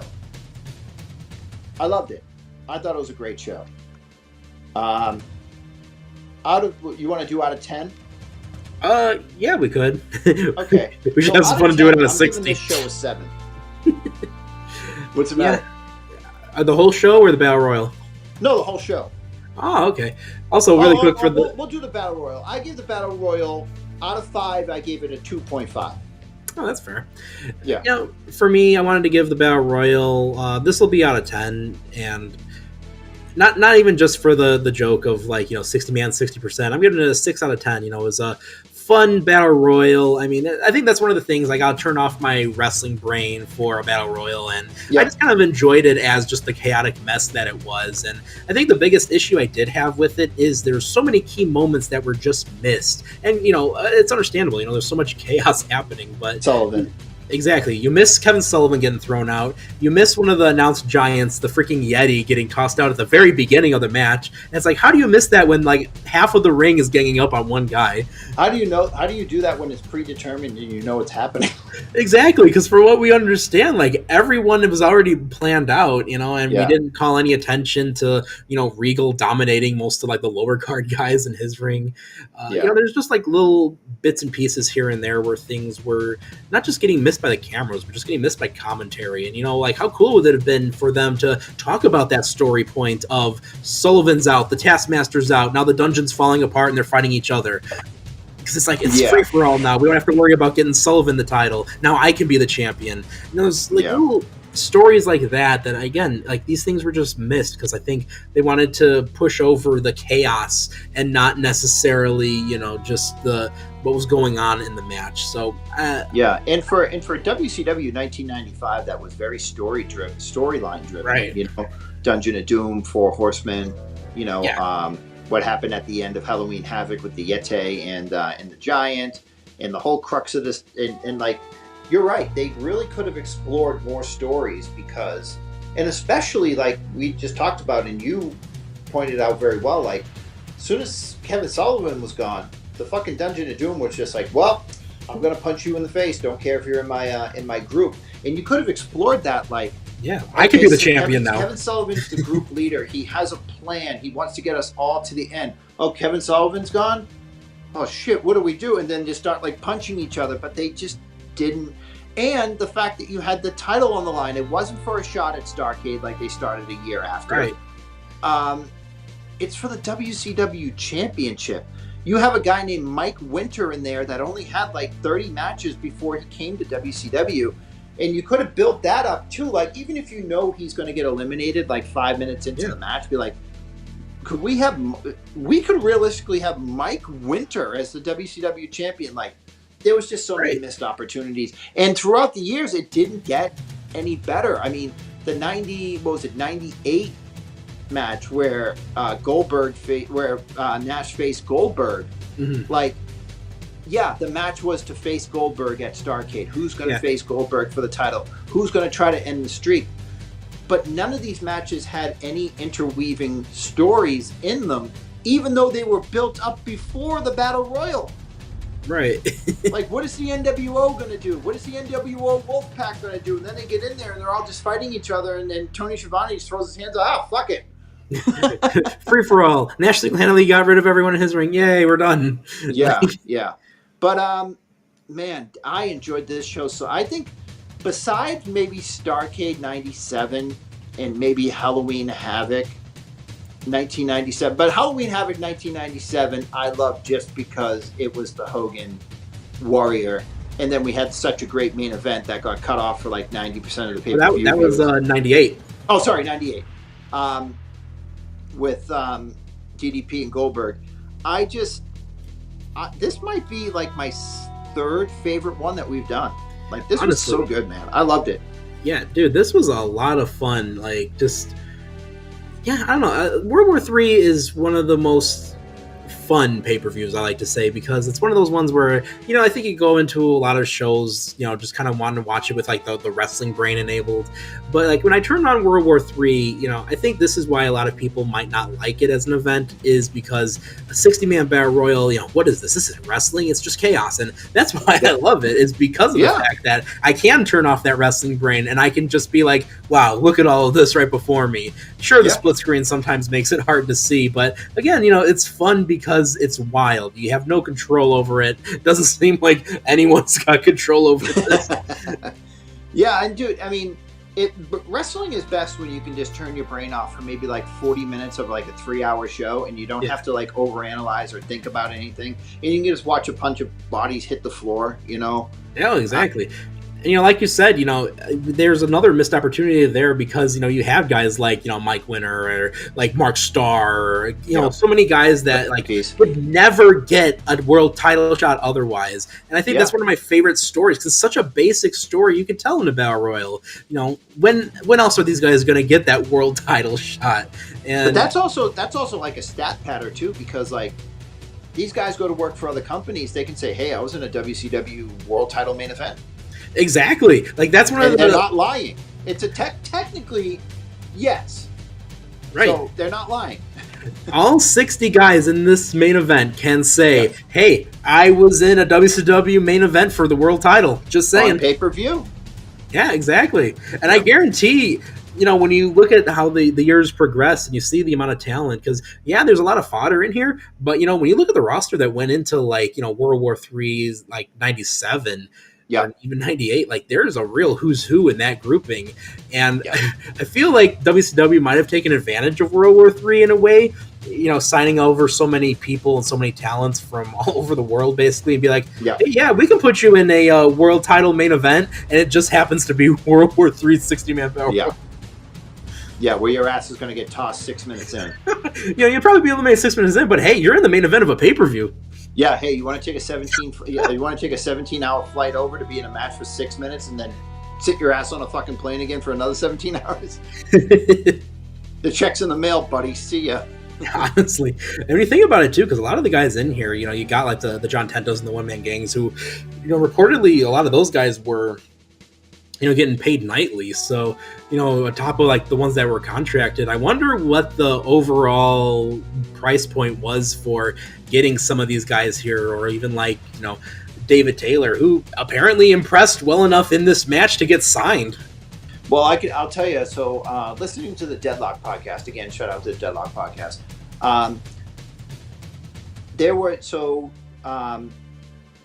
Johnny reads the Observers before every show, and I listened to it. And when I first started listening to Deadlock, there were probably about 175 episodes in. So I went back and all the WCW shows they covered, I listened to first because WCW, baby. But Of course. there was one where the Disco Inferno and Vincent were making like $100,000 a year, and they released them from their contracts, but said they would be brought back on a nightly basis for $500 a shot, and then $200 for a house show if they wanted to be on the house show. They had the option to be on the house show. So they were paying them like $1,000 a week for like 53 weeks. So it was, or $500 for 53 weeks. So they were paying them a fraction of the $100,000 that they were paying them on their regular contract. So they were actually like, Disco Inferno, when you see him on matches like in like 98, 99, or in 2000, God, with the Filthy Animals with that fucking duck or goose or whatever he's walking around with. Yeah. He's making $500 a shot, and he's not even contracted. He's on a per nightly basis. Sounds about right. Yeah. But Nick, so we're 2.5 hours in. We're getting into the cutting into the ROH show. But Yes. I want you, Nicholas Loracco, my friend, my WCW tag team partner, out of 5, what would you rate this show? The WCW World War III 1900 and the 95. You know, as a whole show on its own, out of 5, I'm going to have to give this show a solid, you know, I'll give it a 4 out of 5. I think it was a very fun show. Not every match delivered, but you know what? Again, it's a fun show overall that, for the most part, you can either A, turn your brain off and just enjoy what is on the screen before you, or you can actually watch some dang good wrestling. Like, you've got a women's match that is way ahead of its time. You've got an iconic bout between longtime rivals Sting and Ric Flair that I don't think enough people talk about. So good. Like, there's a lot of fun stuff and good stuff as well. And I think, too, you know, overall, there's at least something for everyone on this show in particular. And I think it's a real fun one to watch when you're considering what the shows looked like before the dawn of the Cruiserweights and before the NWO came around. Yeah. So I initially, after I watched it, I gave it a 3 out of 5. But then I went back and watched the Hokuto and Bull Nakano and Ozaki and Kyuji Suzuki match. Yeah. And it bumped it up to a 3.8 for me. So probably somewhere around 3.5 stars out of 5. I thought that everything, for the most part, maybe besides the very confusing tape fist match between Bossman or Bubba Rogers and Hacksaw, everything else was pretty good. I would have really liked if maybe Kenzo Suzuki and Chris Benoit gotten out of first gear. Maybe got more than like 7 or 8 minutes.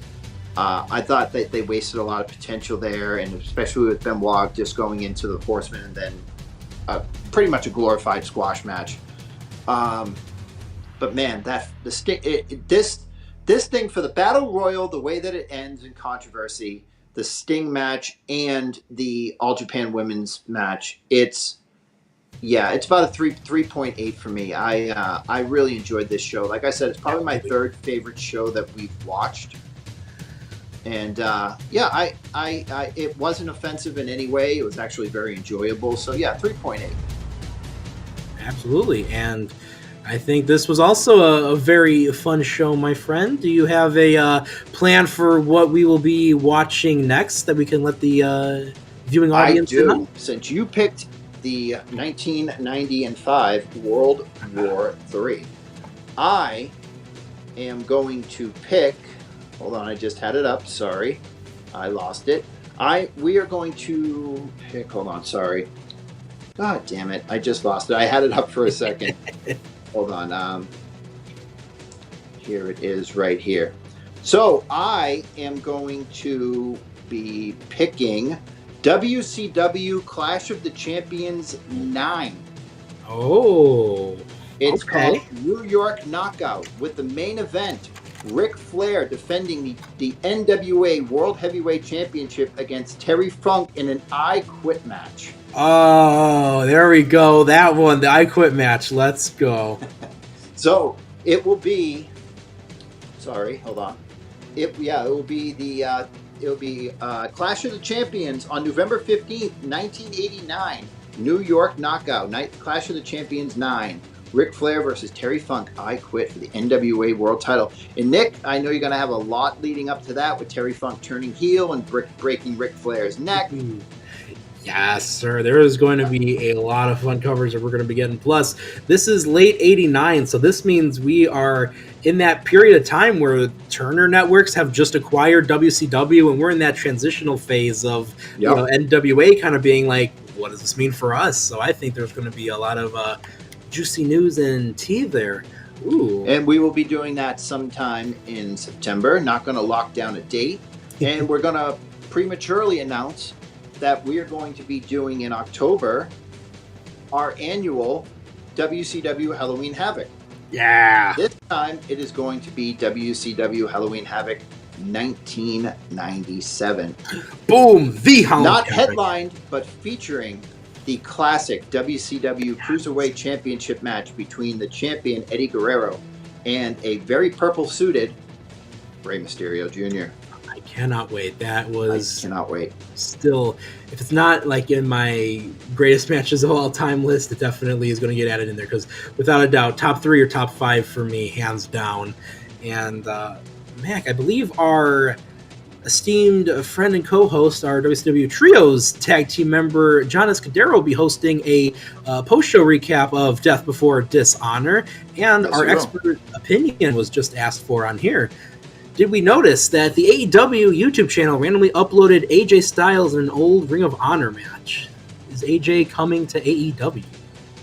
AJ Styles just signed a 1-year contract with WWE, I think at the end of July, so I don't think so. I think they're just posting nostalgia, maybe. I wouldn't look too much into it. I mean, they've been posting a lot of stuff recently, awesome matches. They did the CZW Cage of Death. Joe and Kenta just got uploaded. Joe and Kenta Kobashi, yeah. So the Halloween Havoc was Halloween Havoc 1997 was headlined by Roddy Piper and Hollywood Hogan in a steel cage. Steel cage. But we also get a Las Vegas sudden death match between Randy Savage and Diamond Dallas Page.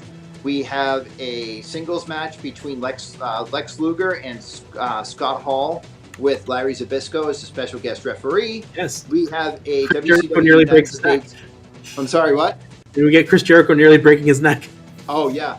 We get a singles match for the WCW United States Heavyweight Championship, with Kurt Hennig defending against Ric Flair, Alex Wright versus Mongo Steve McMichael, Chris Jericho versus Gato, where he almost breaks his neck, and Yuji Nagata versus Ultimo Dragon. But that is going to be in 2 months, in October.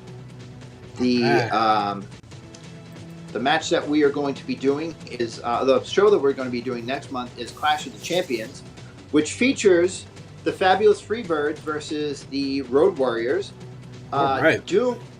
What's that? I said, all right. Yeah. Doom versus Eddie Gilbert and Tommy Rich. The Midnight Express, Bobby Eaton and Stan Lane versus the Dynamic Dudes, Johnny Ace and Shane Douglas. Oh, man.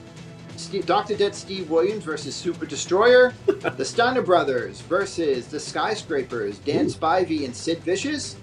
A NWA United States Heavyweight Championship match between Lex Luger and Flying Brian Pillman. And I was mistaken. The I Quit match between Ric Flair and Terry Funk was not for the NWA Heavyweight Championship, but an I Quit match. All right. Yeah. So, Nick, any final thoughts? Anything left to say? Man, oh man, this was quite the show. We had so much going into it, and I can't wait. And it's cool that we have like the next couple of shows all planned out. So I am very excited for us to dive into two very iconic and amazing pay-per-views that, you know, they themselves, if they don't end up, you know, looking deeper into the history of WCW, they definitely will impact the history of professional wrestling as a whole. Looking right at you, Mysterio versus Guerrero. Yeah, I'm looking forward to hearing your notes about NWA being like, we're coming too, right, guys? You're taking us with you, Ted, right? Well, Nick, you want to take us out? I have to. It is war.